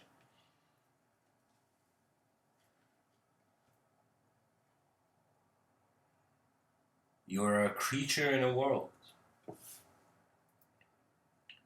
and interestingly, this creature behind his eyes is simultaneously being the self and the world. This is why there's a simple inseparability of individual activity and cosmic activity. Right now, you think you're being an individual, but you're actually being a collective on a higher level. It's kind of like cells in your veins. You know, let's say cells in your blood cells, suddenly they started their own civilization, they started their own school of Athens, they developed technologies and their own mathematics to discover the creator. And some cells argue, no, there is no creator. You know, and some as red blood cells are like, no, there's something that's moving this. Why would the hand suddenly raise? Why would the leg suddenly move? You know, there must be something here that's moving this. You know, and so there's these red blood cells in the vein philosophically argued. You know, and then you suddenly wonder, wait a minute, these red blood cells cannot fathom why the person gives a podcast talk. So why could it be that human beings are set in a situation where they are part of the presence of whatever truth there is, but they are not the external awareness to the full scope of it? External reality is a game of individuals. Inner reality is a game of collectives. That means nature has said everything before man can, because language was there to kind of. Language is like light reflecting off an object into a subject. That's an incredible way of explaining it. I'm happy I said that. That's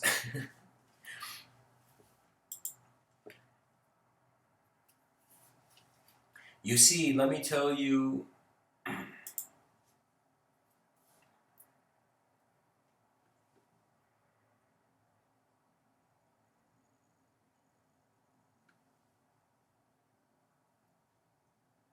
You see, guys, it's if somebody, let's say right now, you were just chilling in the park and a portal opened and your future self came and sat beside you in the park and he's like, "What are you doing with your life?" You would be like, "Holy shit, even my future self is asking." I felt this in 2015. Playfully in runs. And it was so in that sense, it was a sort of kind of like you would kind of look at your future self and be like, you know better than me, man. Why are you asking me?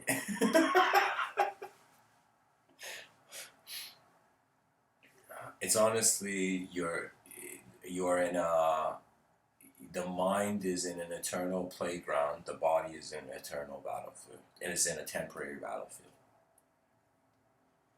I am saying that the scope of the multidimensionality can be so large that we'd be like, are we us? Like, is the world, are we here first, then the world, or is the world here, then we are here? Do you see what I mean? At some point, the philosopher was like, whoa, am I asking a question a god would ask itself? You know? Something cool about the concept of within, guys, I say this, that when you truly go within, after some point there is no within or without. The moment you go beyond, you perceive beyond the language threshold, you're in a domain of your own experiential familiarity. It's, you can say with certain people in the, you know, let's say consciousness altering, you know, plant relationships that certain shamanic archetypes have. You see, I don't know. If somebody tells me what the truth of it is, I'm like, it's too dynamic to give it a static definition. It's too changing. It's changing too much to give it a belief. That means it's like, how can you believe in a changing universe?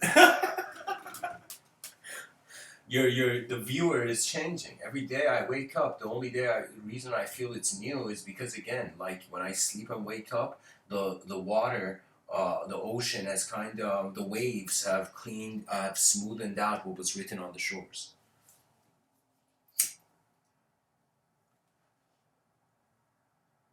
So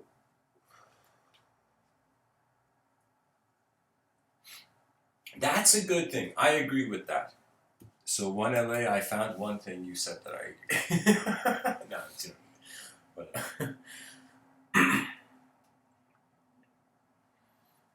yeah, peace, love, love. That's exactly the Buddha's view. The Buddha was, honestly, I learned a lot from the Buddha. Pretty much what you learn from others is how they look at things. And then you realize you have your own eyes and the journey begins. And that's the inner journey. So the inner journey means that it's only when you are no longer occupied by the troubles of the world. That means when you're comfortable with your objective existence, then it's a good time to wonder about your subjective realms. Because even if you imagine you wonder about something in your subjective realms, you have to revert back to your objective realms, but your objective realms are more chaotic. You know?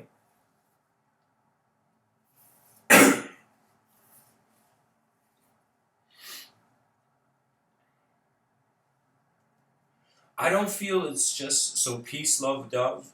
I don't feel when I read your comment, I don't feel it's just to feed a dark machine. No, no, no, no, no, no. Civilization is like a beacon your ancestors passed down, you know?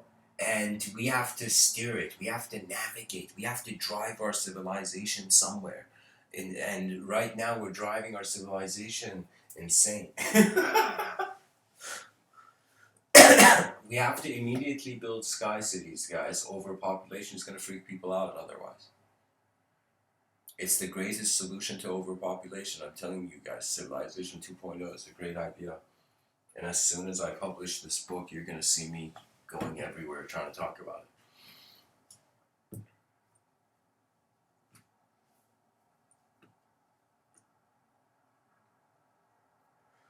You see, on some level, this is kind of nihilist thinking where the person feels empty.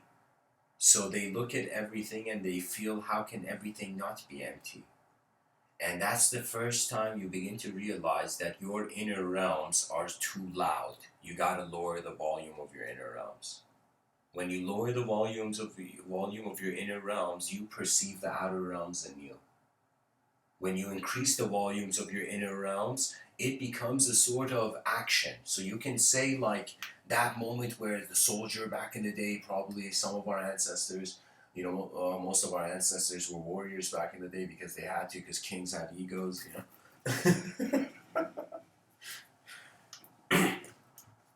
And I think, do you know how many kings, like, probably didn't consider the weight of that metal, like, golden crown on their head? You know, wearing a golden crown every day is probably gonna mess up your head.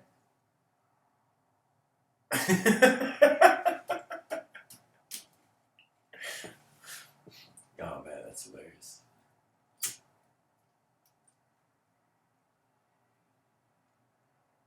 Unless it's super cushioned. But then it's still a weight on the head. So I don't know. I think kings have it, you know, the kings probably, it's fair to say all kings have heavy heads.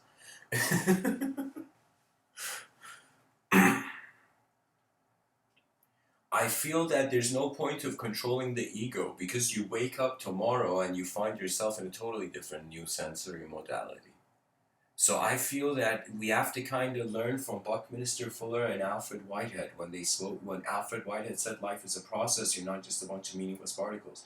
You know, you're in a process of a sort of cosmic activity on that even level even. And so you see Buckminster Fuller, they're like, "What is God to you?" And he's like, "God's not a noun; it's a verb." You know, do you see what I mean? So if it's too dynamic, me and you, it's like the mind is like a river, and I'm just some dude saying, "Hey guys, it seems to be like a river," and every time I'm constantly attempting it, And but really, we can't snapshot a river. You can't get a glass and kind of get water from a river and be like, "Yo, I have the whole river in my hand right now." You can't do that.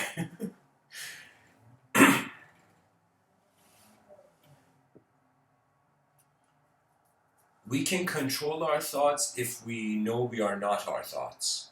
If you are your thought, you're bound, you're like a shackled titan to the design, to that archetype. I freed myself from my archetypes because I realized I was keeping them there. When I freed myself from my archetypes, I realized this spaciousness. This spaciousness in my inner realms was like as if in one instant, it was as if you know the guy from Limitless, the movie Limitless, where the guy takes a pill and he suddenly instantly sees everything. I kind of like, let me tell you, there was this experience I had where it was like that, but totally different structure. It was like literally me taking a box off my head. It was as if when you look in the past, your intelligence, I feel, bogs down. It gets heavy. When you look at the future, it gets lighter.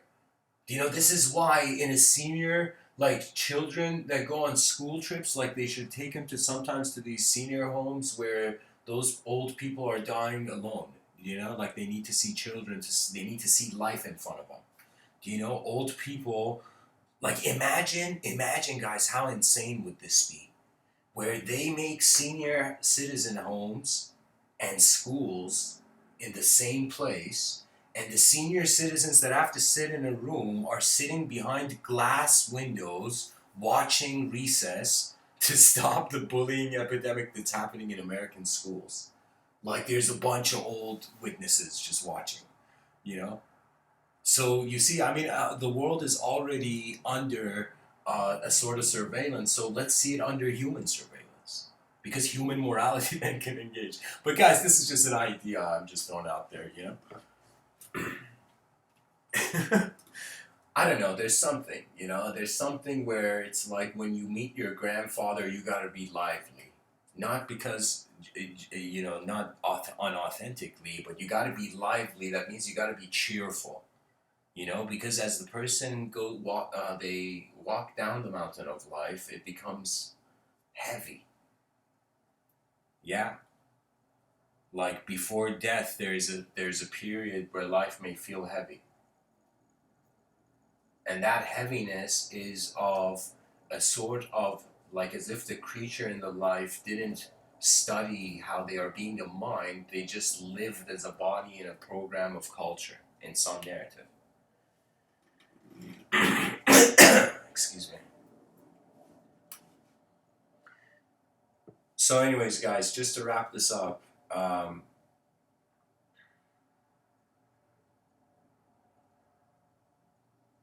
culture is a simulation of collectively agreed upon values. When you enter any civilization, any part of civilization, We have to think of a child being born to be also an equivalent experience to an alien entering Earth for the first time. You know, that means there is a sort of the concept of tabula rasa is the most alien concept. The fact that you feel its pure emptiness means that nature is not moving the pen of your imagination. There's something more here. There's something now. It's a call of action. I remember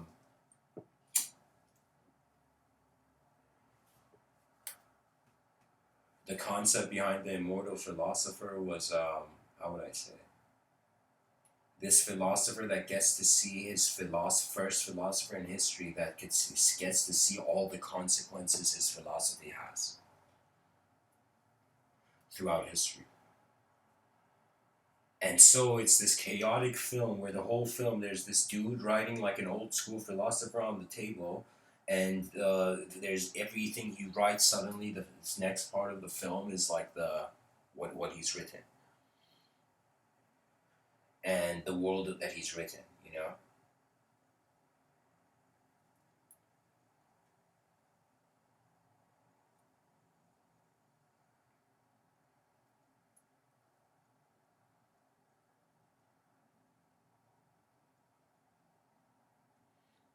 at the end of the film, you see the philosopher's face is gone, and it's a pure like mechanical gap of a face. The philosopher is writing. It's like imagine, wow, this story is so complex. Everything, guys, everything can increase,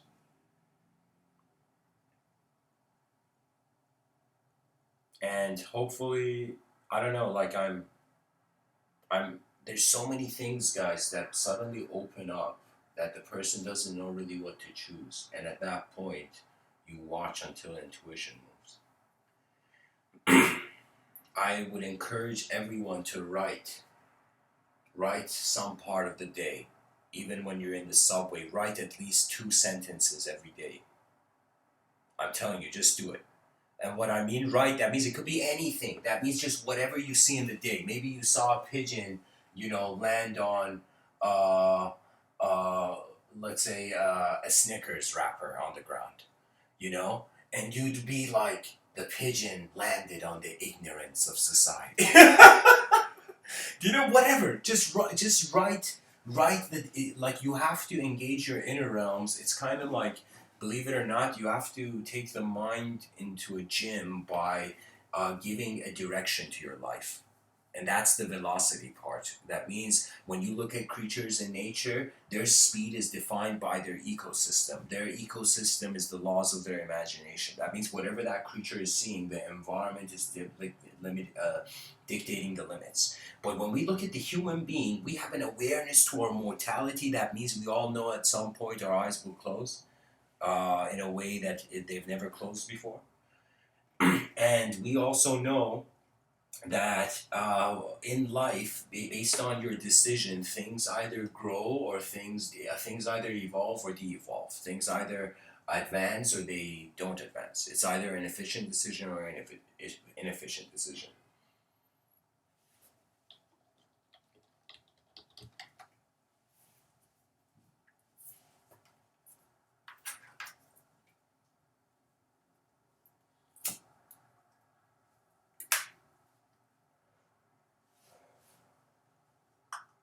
Do you know like how badass philosophers were back in the day, guys? Where they were like, holy shit! I like they would realize something and they'd be like, all right, I gotta write this down. Let me find like a slab of stone, and let me find the like this. Let me find this giant. Let me find like this, like stone dagger to carve like knowledge on a rock. That was insane. Like riding on rock would make sense if beings had an unbelievable level of strength back in the day.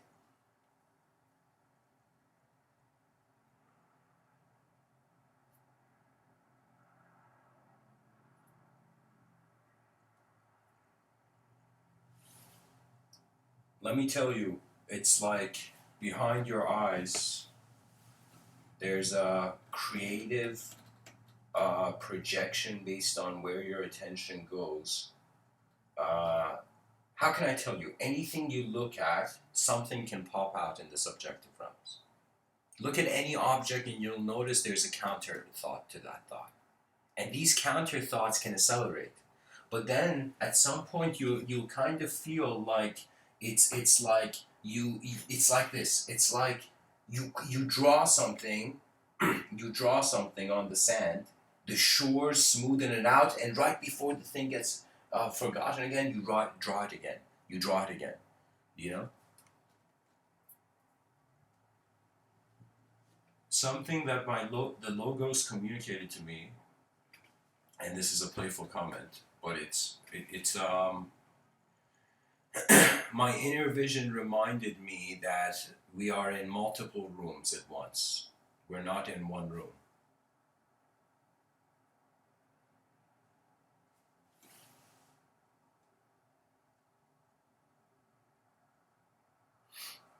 Yeah, guys, let me tell you, I mean, I kind of like,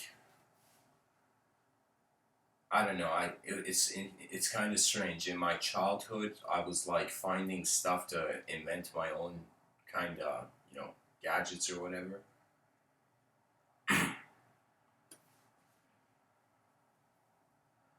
And then I realized that all the tools and all the objects accessible to me in my youth, I also have and had an access to the shifting of the subjectivity.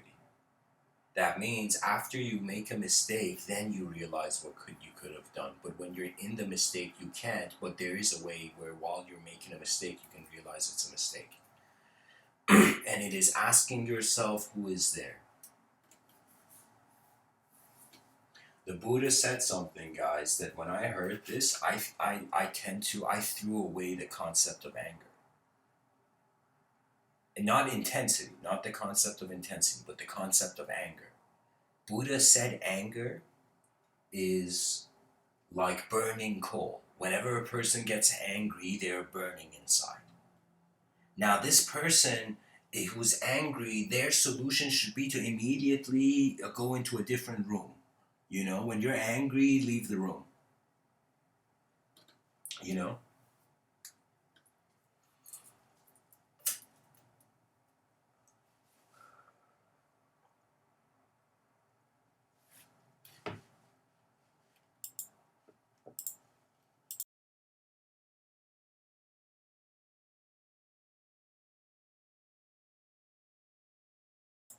And that anger, if it's directed at others, it's like throwing burning coal on them. I'm like, oh my god, that makes sense. Every time I've been angry at others, I've disturbed their inner realms. But you also have to live your life too. So I think the greatest cultural innovation comes from this simple algorithm. Your eyes are open, there's phenomenology around, you are watching this phenomenology, you're observing it, and then you are subjectively categorizing it. And that subjective categorization is the abstract existence of our identities in this linguistic simulation, as I have termed.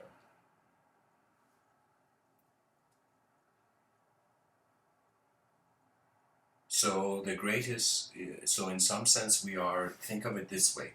We are beings that, we worshipped objects. Then they came and slapped the objects out of our hands. They're like, so what are you doing? Don't worship this. Then what did we do after that? Did we just stop worshiping objects? No, we went to language worship, subject worship. If you notice, religious momentum is inspired out of revelation. That is the mystical connection to the human dimension. But when you look at life, isn't it that every moment is a revelation of how the universe changed?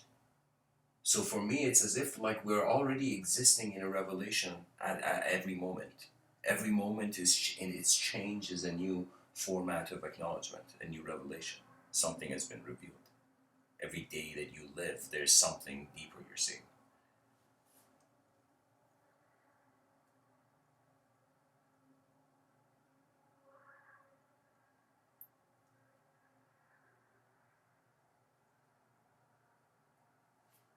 I am telling you, after some point, it's so much more worth it to see what an advanced civilization would be like that rather than to be entertained by savage self extinction. Like that, that means if humanity decides that it's not gonna care for how it's standing in the cosmos, like right now, imagine we are in this galactic ball, like this grand party, and imagine you're just lying down there on the ground, you know, and people are like, "Why are you lying down on the ground, man? Get up or go somewhere else. What are you doing?" You know, and we're just lying there on the ground. That's our civilization. The way we acknowledge ourselves as beings, like we have the imagination. Isn't it hilarious? We have the imagination of J.R.R. Tolkien. Do you know? And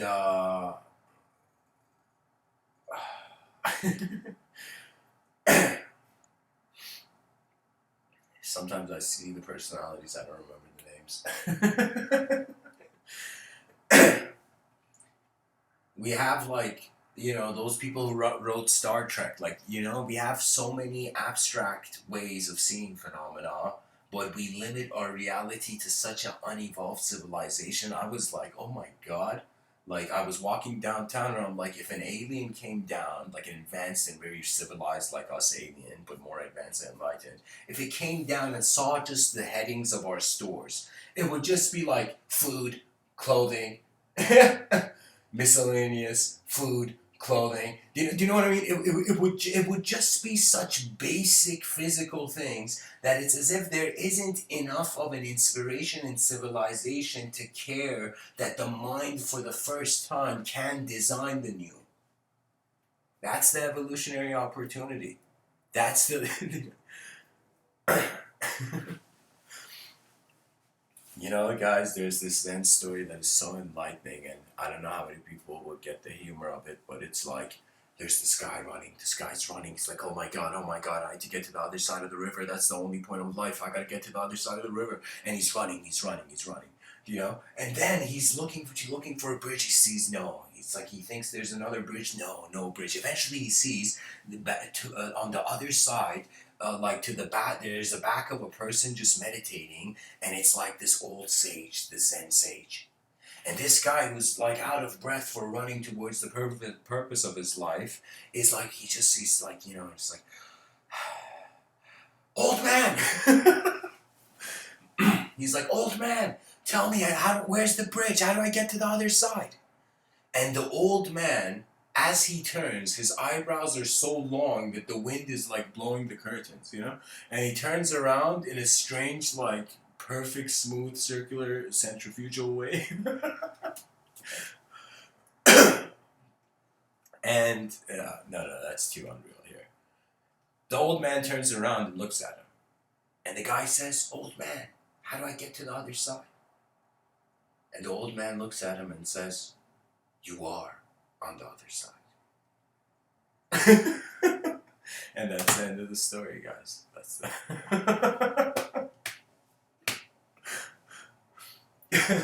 what that means is it's kind of like a Paulo Coelho beautiful technique in literature, where the main character realizes his home was where the beginning was. Many things that you are running away from your life, you will come back to.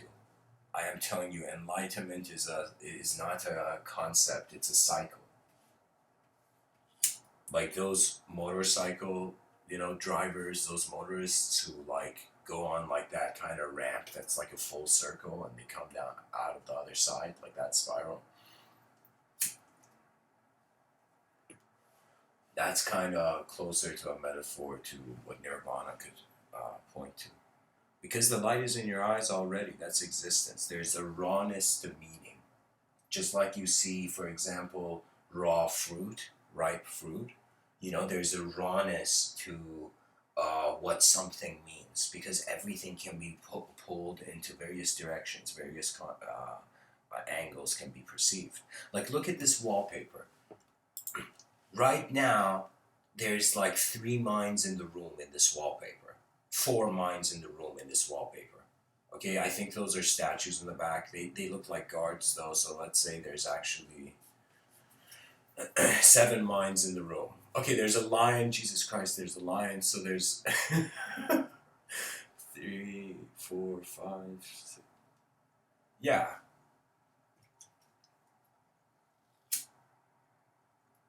Let me double check to see if there's a mouse somewhere watching.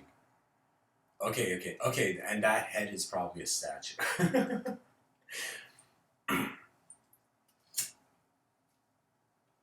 8 minds are perceiving one mind, which is this eagle that is about to fly. And it's as if it's an important message that they're all wondering that this one bird is the salvation. Communication is the technology we can evolve now, and it is the greatest technology where its evolution would be the advancement of civilization. Because you got to look at it. Even let's say there's person A and there's person B, and person A is the archetype of bad, and person B is the archetype of good. Or let's make it the other way because it makes more sense. Okay, let's say person A is the archetype of good, and person B is the archetype of bad. And the innocence of the chaos is that it has no choice. It is what it is. That means uh, you can't negotiate verbally with a raging animal. The mind has to be brought into the room of the moment. And when you just look at what's important for you in life, that is the healthiest kind of navigation. Because when something is important, it means there was an emotional synchronization with your inner realms.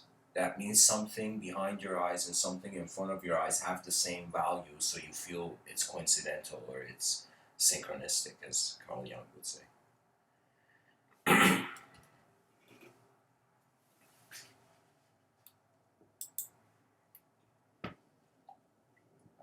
I want to tell you, like, how cool is it? Like, here, I gotta finish this thought. An extraterrestrial viewpoint, aerial view on the Earth, they would see us as literally these biological, we can even say it for now. Let's entertain this viewpoint. It's way more secular. But let's say the aliens look at us and they see us as biological machines, and language and speech and communication is our programming. So you know what it is? If an alien species wanted to invade man, they don't need to invade man. They need to invade the language of man. Do you know what I mean? And when you go to look at how man is using language, he finds his ever presence. So it's kind of like there can never be an invasion of energy of it. So energy can't invade itself. So what that means is any notion of a simulation or an illusion, that means there has to be something there to experience the illusion. How the illusion needs the truth to exist. Oh, did you not know?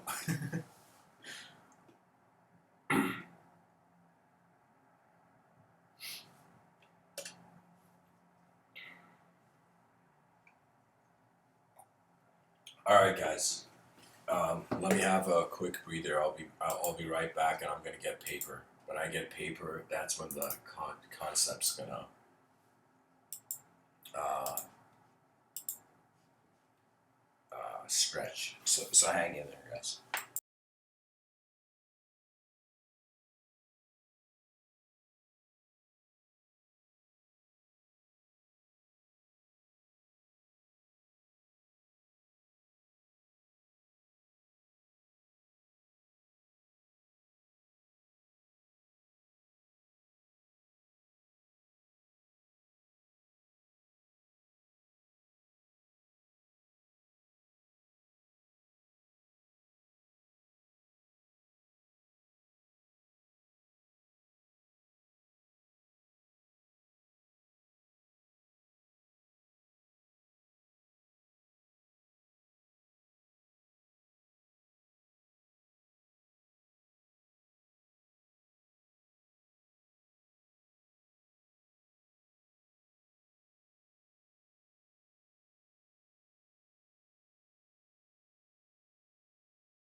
Okay, so guys, I had to wait for the coffee to brew, but I'm back now.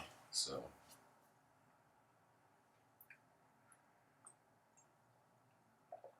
all right. So, one thing I do, guys, is that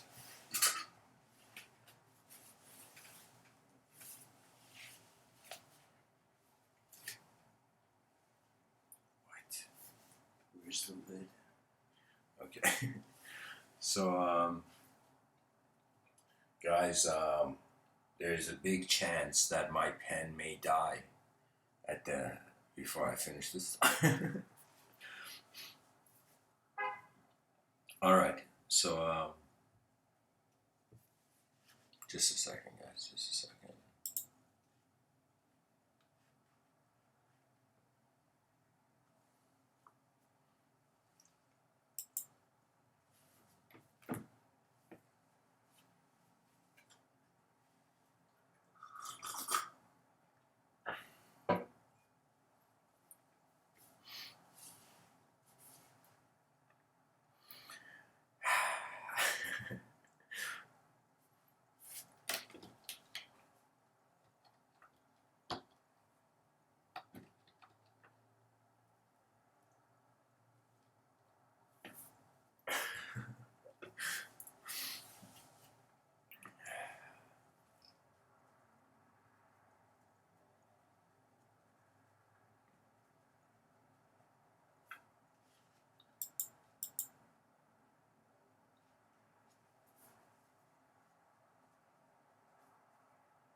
All right.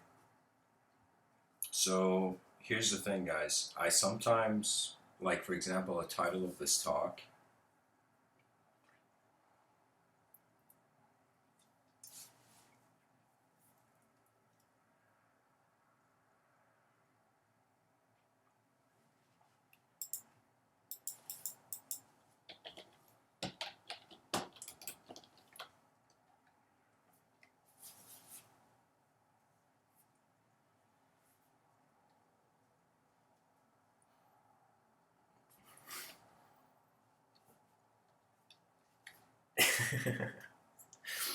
That's a kind of humorous comment, guys. So, anyways, so okay, it's seeing like a picture, and you can say three-dimensional space is the relationship of many pictures.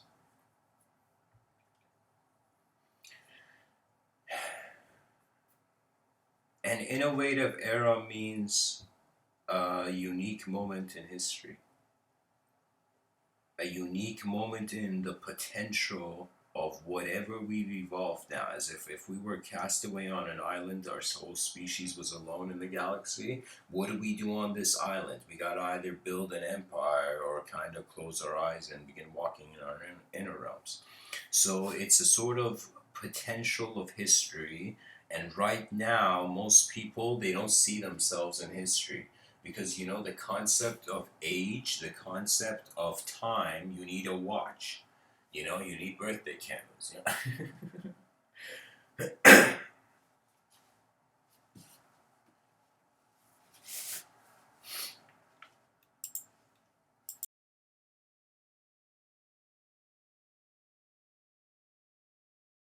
So we have opened our eyes in some phase of history. Now, our responsibility is that as living beings on this earth is to see what's going on and share. We have done this in an external way through hunter-gatherer societies, but now Mr. Within is saying we should be like those hunter-gatherer societies, now exploring things from their inner realms and bringing it back to the tribe. Right? The tribe is the collective mind of the civilization. That means think of your collective existence as this song that's being played from this concert in the distance, and it's very loud. It's like an event simultaneously occurring while you are, right? So it's like as I'm speaking, you're listening, so that means two minds are coexisting. So history is like this line we drew in space and time where we started pinpointing and graphing events that began shaping, uh, you know, the transition from the archaic into the modern. That means if this picture suggests that in Egypt back in the day, they kind of had spaceships. So spaceships are ancient technology. They're not new. So if an alien appears with spaceships, we'll be like, "Yo, man, we without like, you guys are old school."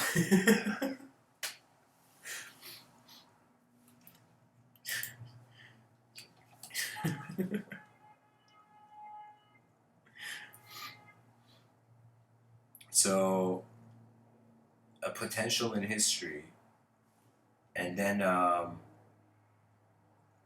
so as if yeah, your energy conscious of itself for a certain time in a certain way, a candle lit in a dark room, all of that, right? And now your with this consciousness that we have that we see other inferior species don't have is our ability to change things with our will, right? So microevolution, anytime the concept of evolution comes, it's the will and the attention of the being.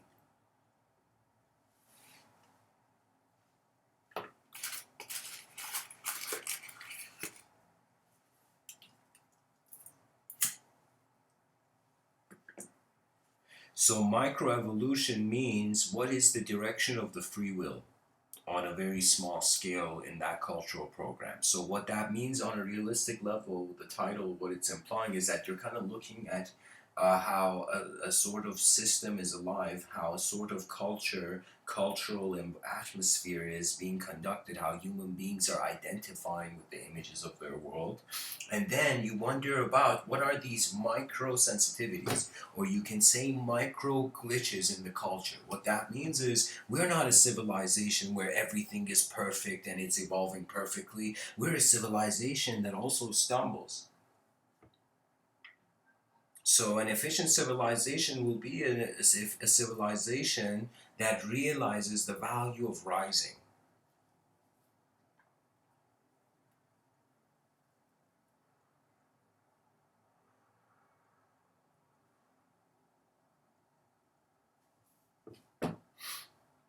Could all language be a projection of your own inner realm? That is the question.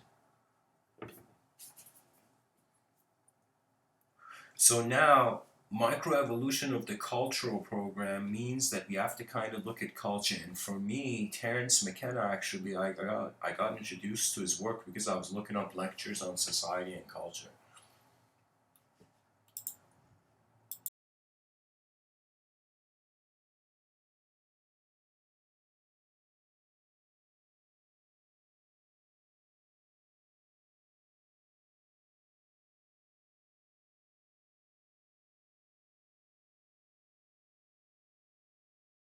So here's the pattern I see. One factor, let's call it the H factor, you know, the HP, or let's say the philosophical or pH factor of history. You know, we have pH acidity levels. Let's say this is the pH potential history factor, you know. So there's the pH of the generation to consider, the potential history, the potential of history. And then we have the micro evolution, and the micro evolution we can say it's like change, it's velocity. So I would say it's micro velocity, MV. That means you're not just changing with speed, you're changing with speed in a certain direction. There is a context. And the word evolution is another way of saying it's an attempt of a temporary creature. It's the eternal urge for a temporary creature to continue. Is it not? Isn't that what survival is about? Are we just surviving for our bodies, or are we surviving for the eyes that see the world? We're living for the eyes of the future generations. We all are. So it's like a unique moment in history where you have an opportunity as a human being to wonder about not just the evolution of self in a world, but the evolution of worlds in the self.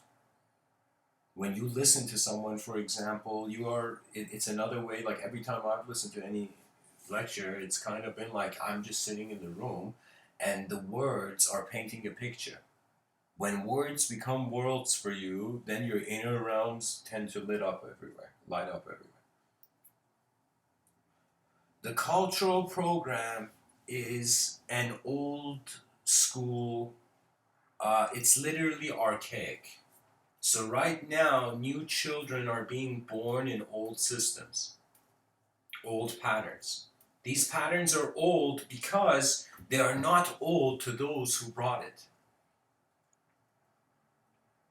You see, we have to realize we are like, we are all like in our own universe, but when we open our eyes and live in the day, we are in one common universe. It's kind of like the more cyberspace culture and technology evolves, the more we're seeing that our technology is reflecting its creator. So, what that means is you say man in creating AI kind of got a sense of how he was created. It's interesting, no? Our pursuit to create artificial intelligence has made us wonder about real intelligence. That's the evolution of the cultural program. I'm telling you, it's like every country I go to, it's not even every country. You can say there is certain cultural values that influence an environment, but there is also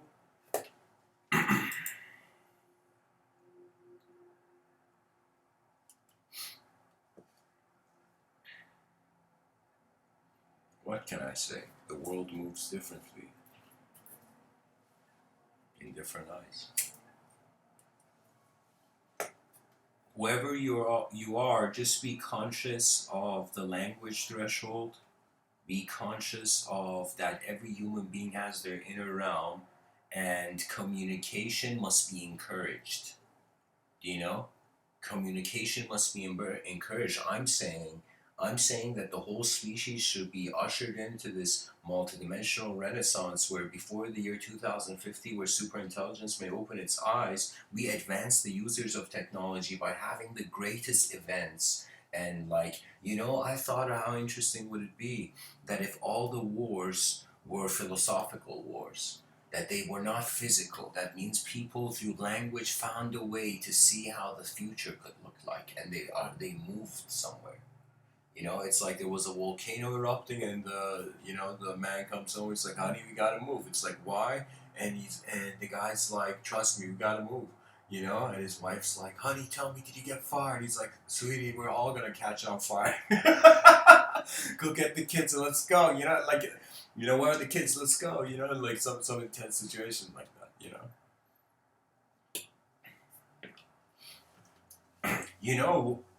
There is a possibility that in your I say this multiple rooms. This multiple room theory is excellent.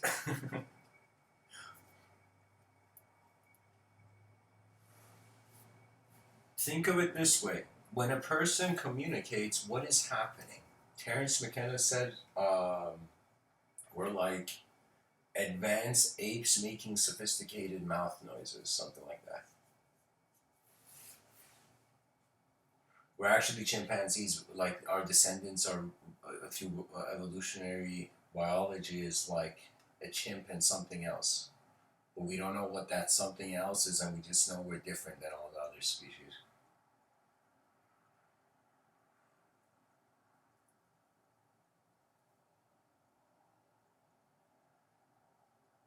I don't know. It's fascinating, isn't it? We're all on one physical Earth, but we all have different views of it. And when you think about what the point of these views are, it's as if why would there be so many tools around. Imagine you went somewhere and you saw there's tools, the most incredible tools you've ever seen, just lying on the ground, like one a couple feet away from the other, couple feet from the other. Then you'd be like, why are all these tools here? Why is there 8 billion people attempting to live like a massive tribe and not realizing that only now is the grand performance? Only now. The day passes. Every day that passes by, it's like a day of living passes.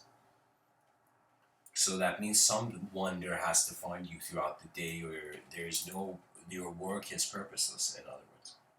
And that wonder is of effort. So sometimes you can, like, let's say it doesn't matter what you do. It doesn't matter if you're washing dishes or if you're in some sense, programming for a company. Do you know, it's just an activity where the result, a certain result is required. The delivery of the result through skill is the outcome.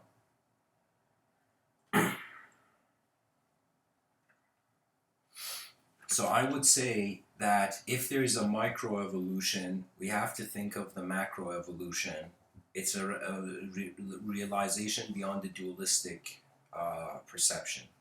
So what we can say is we've seen the good and the bad and the good and the bad come through history, come and go, good and bad, good and bad.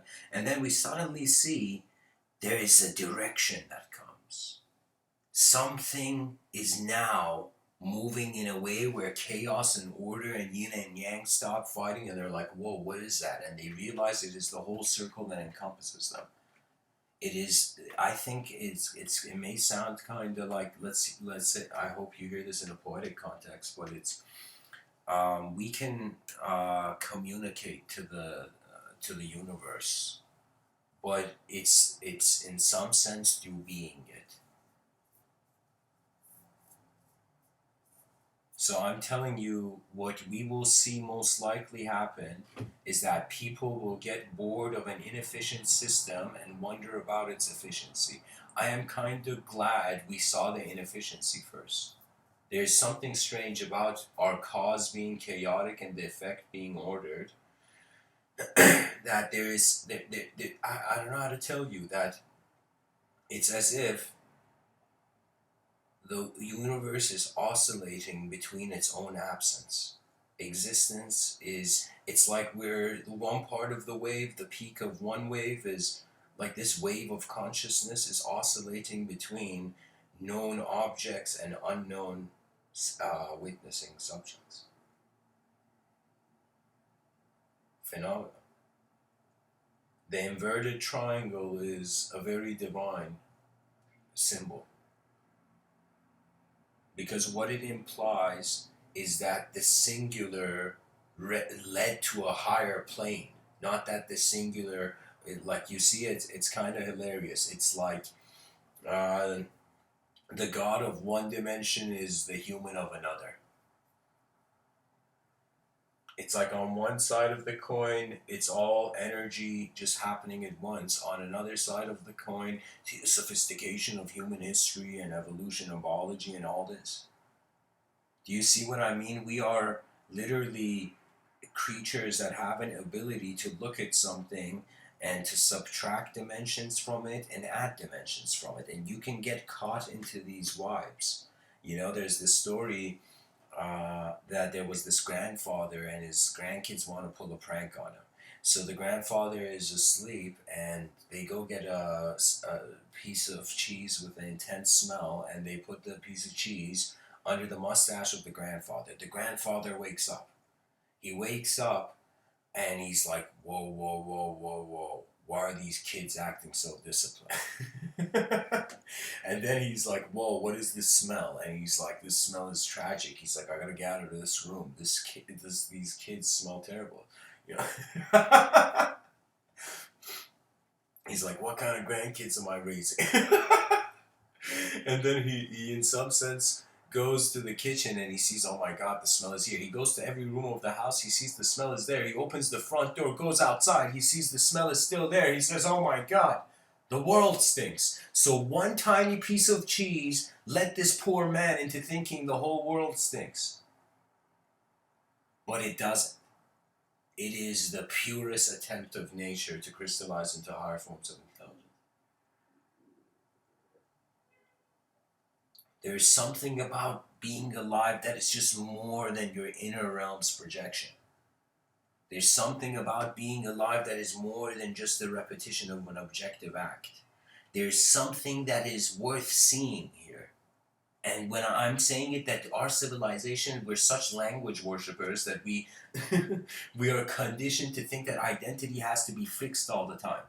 Do you know every room you go into, that environment is influencing how you see yourself as an entity in that moment? Did you know that's why the Japanese say the man is the room he's in? That means you can be in a room of a bunch of people who are scared and you could not be scared. And you look at them and they're like, wait, man, why aren't you scared? Everybody's scared. The status quo is scared. Why aren't you scared? And then the person shouts at that other person and says, why should I be scared? What does it add? It doesn't. Being afraid tends to take away unless you confront that moment. And the way you handle fear, I think, is first consider on a designer level, it's just unknown geometry. And by you conducting, you are seeing the evolution of the moment, the transition of the moment. So I am seeing that pretty much there's this one external objective realm. We all have an inner access to it, so we're kind of like, you can say, how fascinating is this? It's like this, guys. Multiplayer online video game. Now I want you to think multiplayer, not online, but linguistic virtual video game. It's fascinating, isn't it? That people, the only reason the concept lying exists, it's because you can be displayed in a way or be received in a way where it's not you. Do you see what I mean? It's like when we put a magnifying lens on duality, we discover the infinite potential of the singular void.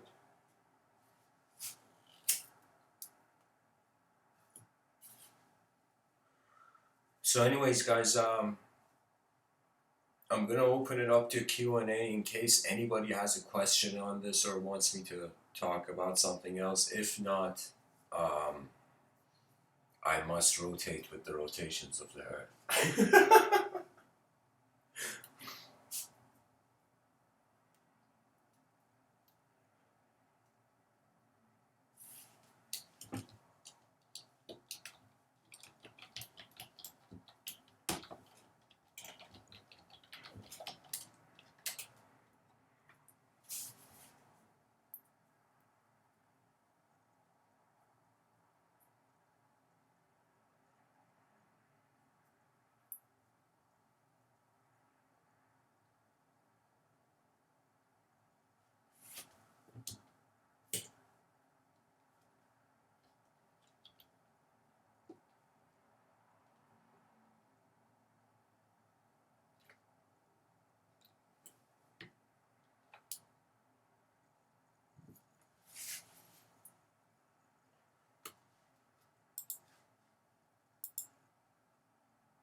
So, anyways, guys.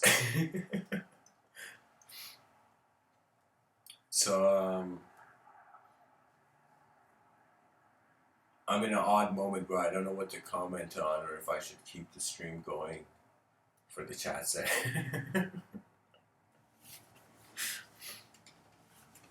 Okay, let me see. Let me see if my sense, if the weakest, let me see if my past sense of self, a memory, and a future abstraction.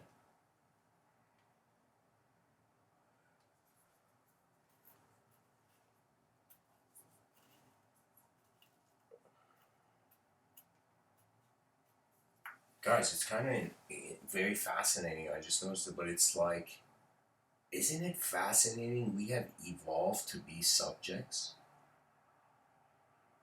it's just mind-boggling that matter is thinking about itself.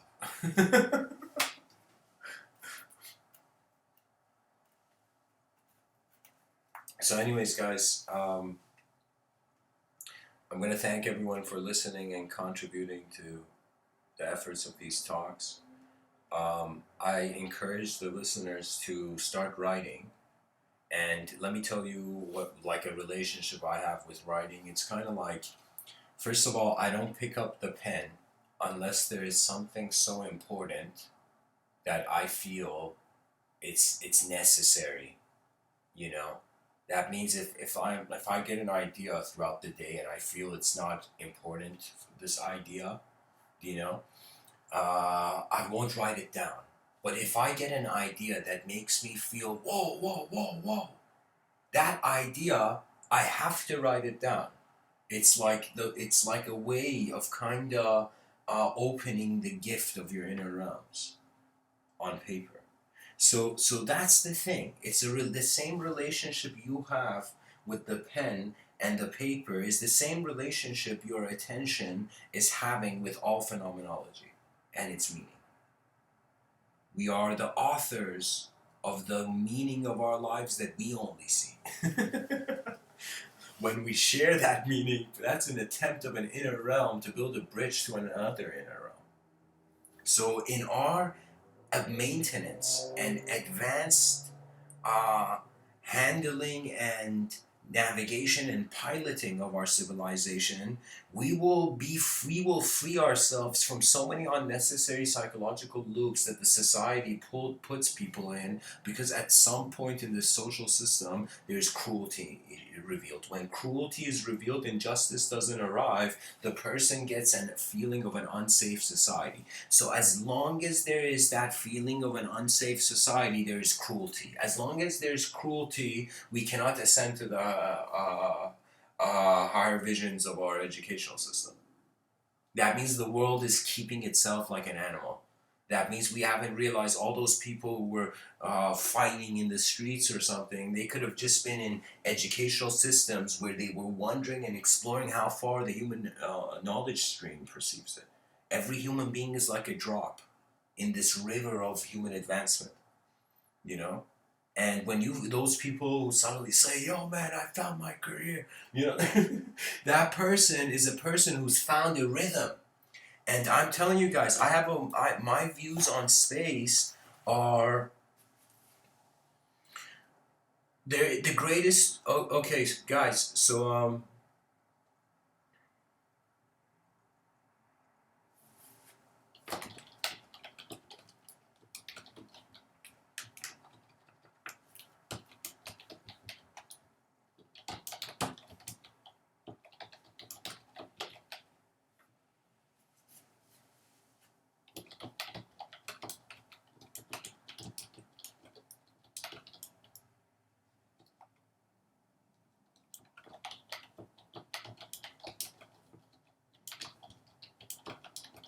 okay. So guys, peace, love, Dove makes an incredible comment. Please give some tools to empower ourselves, as we're all alchemists in relation to the one. So that's the first time I'm ever being asked that. So thanks for asking. I would tell you there's really not a tool, because the issue is it's like horse riding. Living is like horse riding. What does that mean? That means if you just Wikipedia what horse riding is and then you think that's it, that means you have no experiential relevance. You won't even remember. You know, you won't even care. You care what you with what you, if you notice with what you are familiar with, because what you are familiar with, you have comfort of mind. You have comfort of expression in your comfort zone. You know, you have archetypal comfort.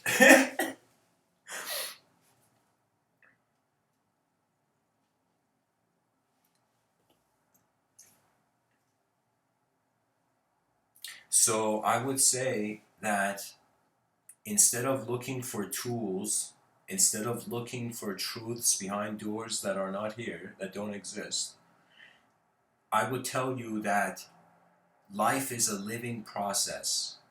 And a part, it's literally, you might not believe it, but 50% of it, let's say, for the sake of some valuation, that it's unknown. Do you know what I mean? That means when you're riding a horse, you have no idea where the horse could go. The horse could freak out and suddenly it's unknown. And you tell people horse riding is the safest thing ever. Do you know, I saw a video where the horse tried to be like one of those parkour kids and do a backflip, and the dude was like, holy shit, well, how's this horse doing this, you know?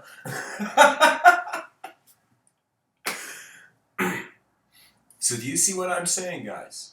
I am saying that it's like horse riding. It's an unknown living engagement. And the advancement towards any sort of comprehension of the higher realms, it's not towards more lifelessness that we have free will to dissect. It's more life.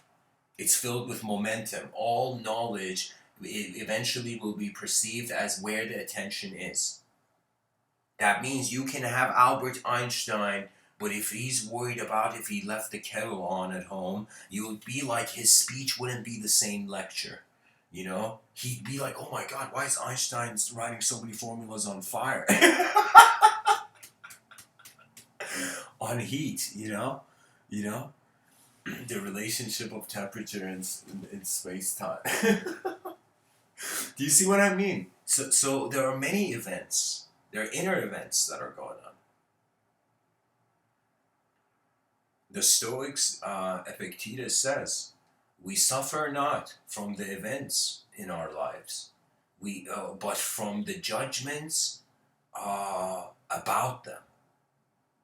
So technically, externally, even if somebody like punches a person, it's like in a materialistic level, it's like a bunch of atoms moving in a certain way.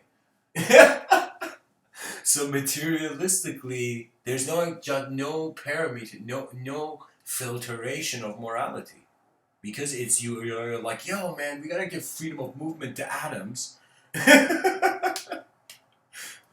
We're enslaving atoms in our ideologies, guys. We have to free the atoms of this world from our own ideas. Yeah.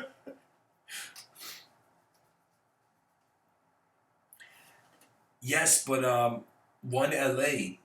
I'm telling you, don't think space-time is just a concept. Think as if conscious waking state is subjective conception.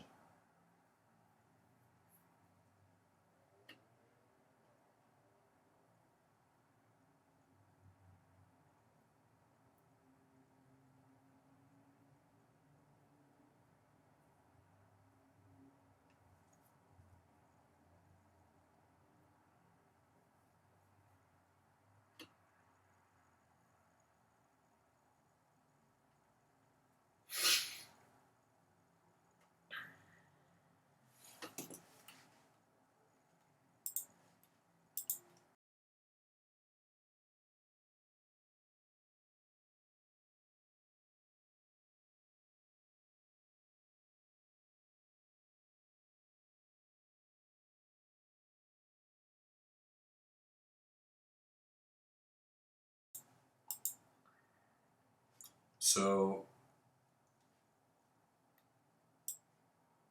guys, anytime a chat is directed, a chat comment is directed at me, just put MW in it. You know, so then I'll know I can respond to it, or, you know, who it's directed at. You know.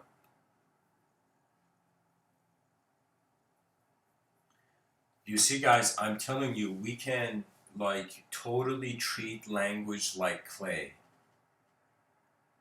and feel that truth can be any other subject. But I'm telling you, we got to move past subject worshipping. So that means technically you don't have a reason uh, to, in some sense, how can I tell you? It's like, what if there was something more than philosophy?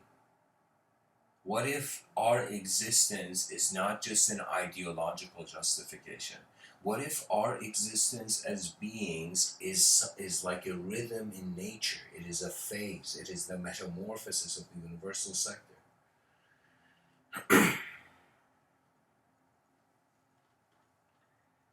So I would say peace, love, dove, PLD. I would say that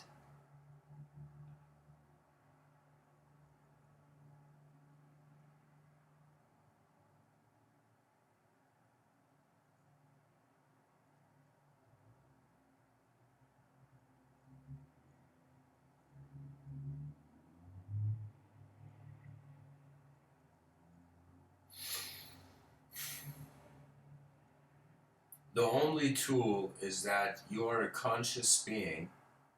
After this long evolutionary process, you have an ability to observe your environment and then act. So you got to become acquainted with observance. And observance means how is your attention being an experience of existence. And this is something where Shri Nisargadatta Maharaj, he was this Indian cigarette salesman. And he was living this very poor and humble life. And one day, one of his friends like, "Yo, man, let's go see. There's this enlightened guru in town, you know." And they go beside this enlightened guru, and the enlightened guru, in that moment, looks at him, and he's like this very poor and humble man. So that means he doesn't really have any opinions. Doesn't he? Does sometimes some people feel they can't have even opinions in certain social spheres. So in that situation, the guy is there, and then the guru suddenly points at him and says, "This is what you need to know. You study yourself in every moment of your life. Study yourself." That's all that the guru told him. And then the guy says thank you. Sri Nisargadatta Maharaj says thank you, and he goes back. And suddenly he sees that like that guru does Mahasamadhi. That means that guru passes away consciously from his body. You know, he consciously becomes his breath and leaves. You know, that sort of idea. You know, and so that's the thing. Sri Nisargadatta Maharaj, he begins in a lunch break, every moment and every interaction, whether he's doing his job or not. In every moment, he begins wondering what is, and not in a. You see, India has a view on it that is not chaotic. Western Enlightenment, the way they see Eastern Enlightenment, they see it as chaotic, right? But it's kind of like two sides of you know, like two mirrors. You know what I mean? Two mirrors back to back, and those people are each looking like it's a face-off situation.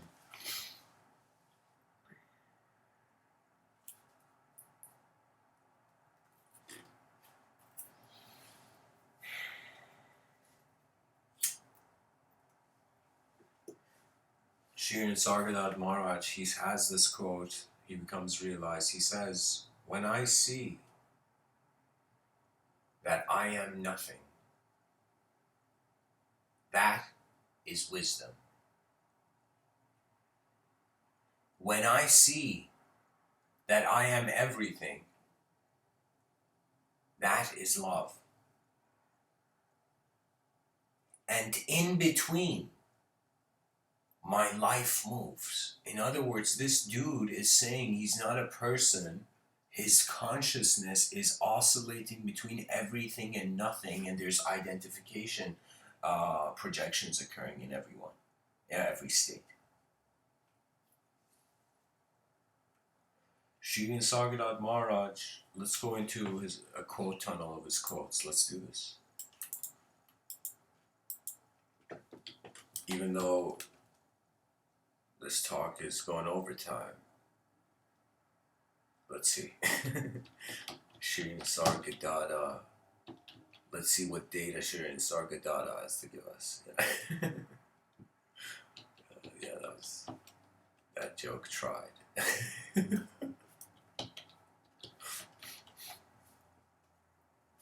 Okay, here.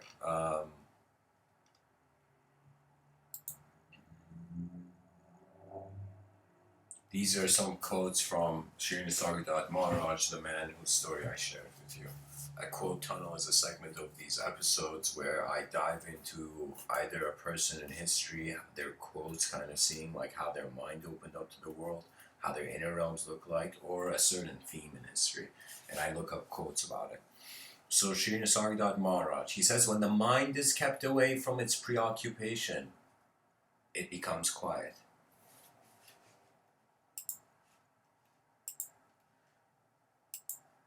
Reality, all is here and now, and all is one. Multiplicity and diversity are in the mind only. The mind craves for formulations and definitions, always eager to squeeze reality into a verbal shape. Sri Nisargadatta says, a quiet mind is all you need. All else will happen rightly. Once your mind is quiet, as the sun on rising makes the world active, so does self-awareness affect changes in the mind. In the light of calm and steady self-awareness, inner energies wake up and work miracles without effort on your part. Sri Nisargadatta says the mind covers up reality without knowing it.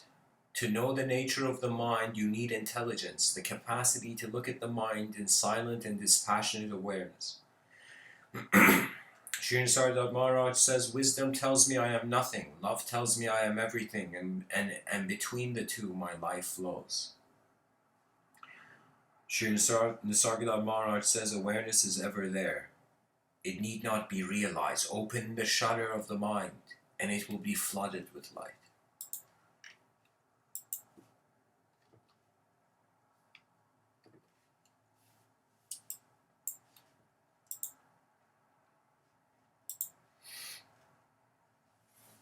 You will receive everything you need when you stop asking for what you do not need. Wow.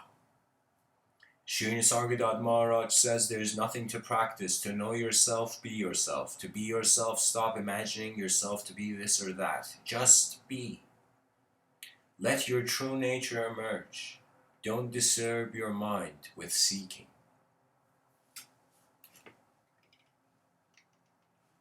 A beautiful algorithm to the mystical Rubik's Cube.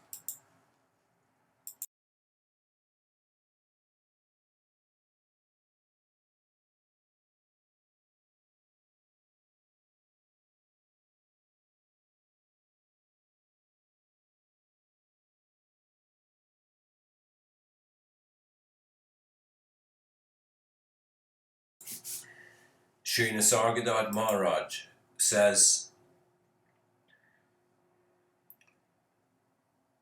look at your mind dispassionately. This is enough to calm it. When it is quiet, you can go beyond it. Do not keep it busy all the time. Stop it and just be. If you give it a rest, it will settle down and recover its purity and strength. Constant thinking makes it decay.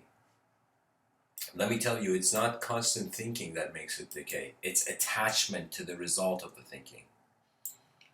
It's attachment, not to the result. It's like if the artist is drawing all the time, he doesn't get a chance to go and get some air. Do you know what I mean? So that's what he means. You get attached by the nature of the activity, but if you're conscious, you take breaks. You know? The consciousness in you and the consciousness in me, apparently two, really one, seek unity, and that is love. Yeah.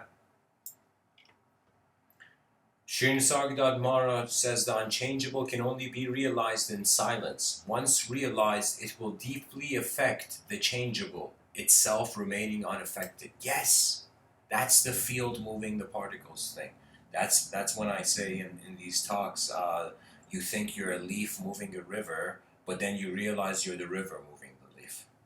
You think you're an object projecting your own subjective existence. You're going to realize you're the witness of a higher dimensional field, non-conceptual field. I know, that's the world we live in.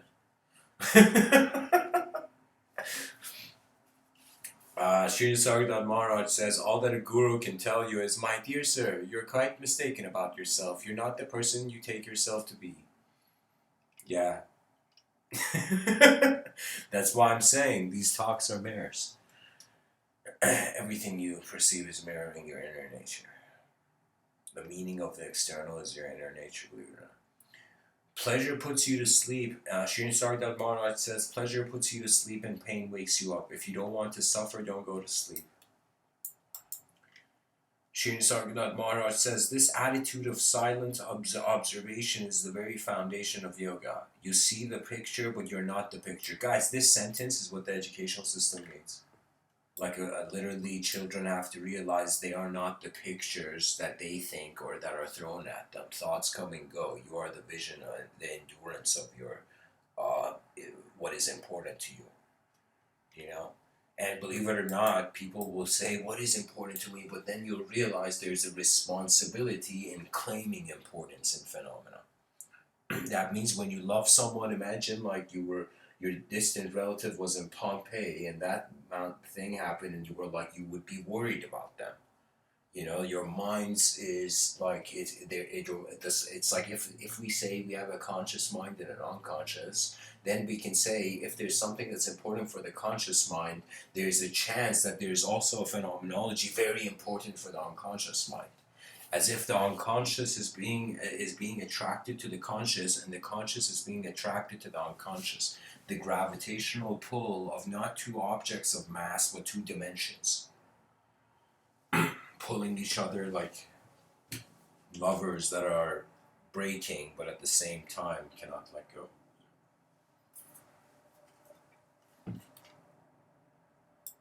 So again, I'll read that. When self-control becomes second nature, awareness shifts its focus to deeper levels of existence and action. Yes, it is always this. These are all Sri Nisargadatta quotes I'm reading, guys. It is always the false that makes you suffer, the false desires and fears, the false values and ideals, the false relationships between people. Abandon the false and you're free of pain. Truth makes happy, truth liberates. Truth is not a reward for good behavior nor a prize for passing some tests. It cannot be brought about. It is the primary, the unborn, the ancient source of all that is. You are eligible because you are. You need not merit truth. It is your own. Stand still. Be quiet. And something that they would have probably said after that is like observe. Your first task is to see the sorrow in you and around you. Your next to long intensely for liberation. The very intensity of longing will guide you. You need no other guide. Sri Nisargadatta Maharaj says you may die 100 deaths without a break in the mental turmoil, or you may keep your body and die only in the mind. The death of the mind is the birth of wisdom. Wow, and if you think of the mind as what is leading to the individual consciousness and wisdom being the awareness of a collective presence, so it would in some sense be the death of the mind is the remembrance of the collective presence. Sri Nisargadatta Maharaj says, to locate a thing you need space, to place an event you need time, but the timeless and spaceless defies handling. It makes everything perceivable, yet itself is beyond perception. The mind cannot know what is beyond the mind, but the mind is known by what is beyond it. Wow. Sri Nisargadatta Maharaj says, you are not in the body. The body is in you. The mind is in you. They happen to you. They are there because you find them interesting. It's like wondering why you have a mind, and it's like, yeah, it's just interesting for me. That's why I have a mind. Sri Nisargadatta, that was an incredibly important quote, guys. I'm gonna post that somewhere. Here, let me see if I can post it in the chat section.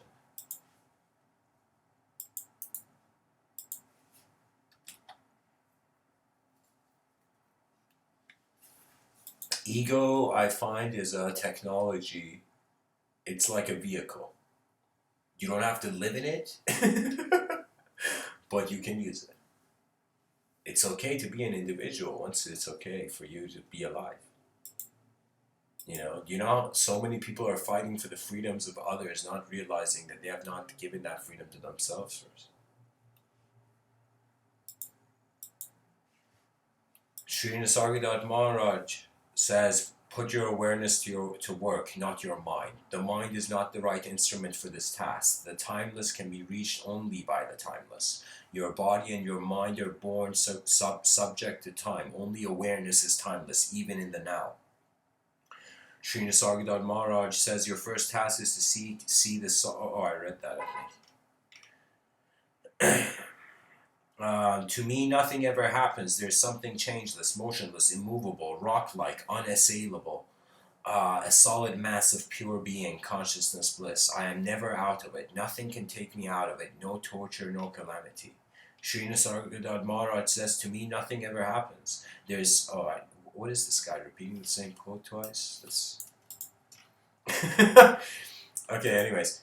The next quote is: "The world is like a sheet of paper on which something is typed. The reading and the meaning will vary with the reader, but the paper is the common factor, always present, rarely perceived. When the ribbon is removed, typing leaves no trace on the paper. So is my mind. The impressions keep on coming, but no trace is left." Yes, that's what I meant by when I said the crystal responsible mind in one of my talks. It becomes it's the Diamond Sutras even approached it like this: keep your mind alive and free without abiding in anywhere or anything. That means learn from how you're witnessing your own life as it's happening. There is no such thing as a person. Shirin Sardar Bharat says there's no such thing as a person. There are only restrictions and limitations. The sum total of these defines the person. The person merely appears to be like the space within the pot appears to have the shape and volume and smell of the pot. Steady faith is stronger than destiny. Destiny is the result of causes, mostly accidental, and is therefore loosely woven. Confidence and good hope will overcome it easily. This guy's like, don't worry about your destiny, man. Just be confident. But no, he has a point, because you have to care, because it's your evolutionary opportunity to live here. You know, to be a creature in existence. Sri Nisargadatta Maharaj says, whatever happens, happens to you, by you, through you. You are the creator, enjoyer, and destroyer of all you perceive. Sri Nisargadatta Maharaj says, don't ask the mind to confirm what is beyond the mind. Direct experience is the only valid confirmation. Yeah, there you go. Direct experience is that riding. It's like riding a horse. It's alive. It's like, imagine civilization was built on a giant turtle's back, and you were like touching what you thought was the ground of your civilization, but then you heard a voice and it was the turtle, like, don't touch my neck, bro. So this turtle, this giant turtle is like, don't touch me, human being, I'm a giant turtle, okay? You've built a civilization on my back. And we have to find a way to rekindle a version of the world we can see that we care for enough to advance. Life is like, every day is like, a battle. It's like certain events happen. Sequences of ideology appear. Certain decisions are made. Certain things are just observed. The world is the life of the unknown. Or that's what our knowledge is. Realizing itself as. Sri Nisargadatta Maharaj says the world has only as much power over you as you give it. Rebel, go beyond duality. Sri Nisargadatta Maharaj says the sense of I am is your own.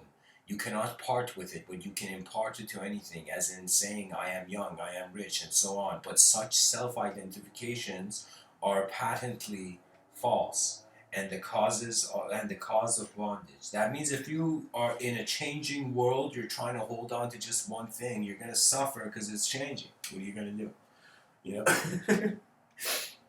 So don't fear change. It's the privilege of living. Sri Nisargadatta Maharaj says you cannot transcend what you do not know. To go beyond yourself, you must know yourself. Sri Nisargadatta Maharaj says the sun is always there. There is no night to it. The mind, blinded by the I am, the body idea, spins out endlessly its thread of illusion.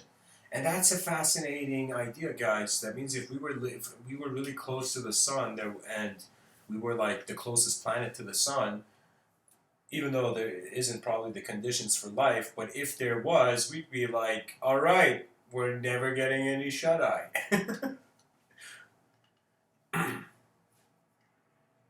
So anyways, guys, I hope these Nisargadatta Maharaj quotes were helpful. My whole effort is that you gotta dare to live in a new way if you want to see something new about the system. The pilots of consciousness navigate their plane of existence,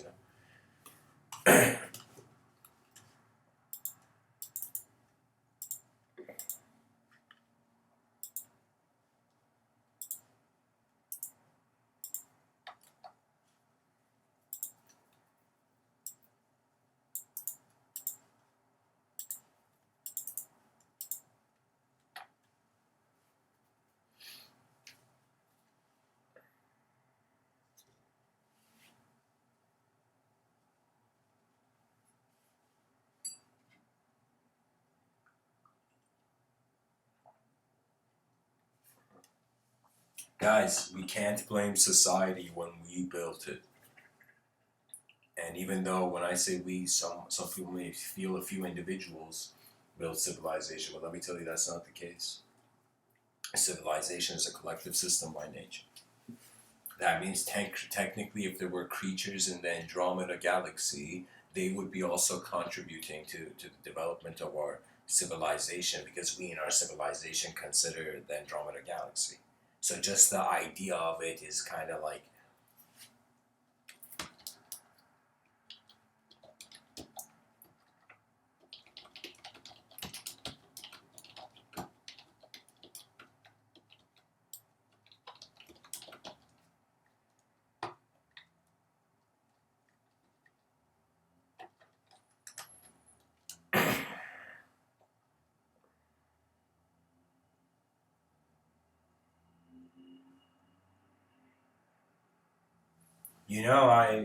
I'm telling you guys, it's literally a garden. We're like 8 billion flowers in a garden, and we're like, yo, what should our petals look like? Every person is a different. They have their own inner realm. Your inner realm, you water it by expressing it. You know, that's how it endures. So, anyways, guys, thanks for tuning in, and blessings. Oh yeah, I forgot to share something.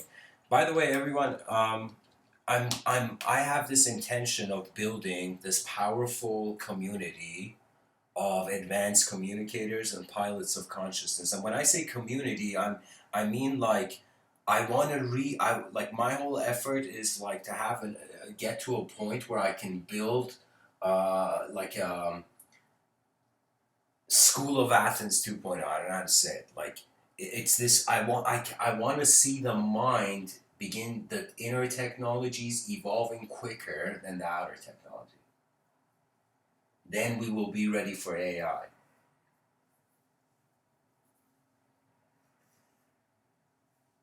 Anyways, guys, thanks for tuning in. Much blessings and namaste.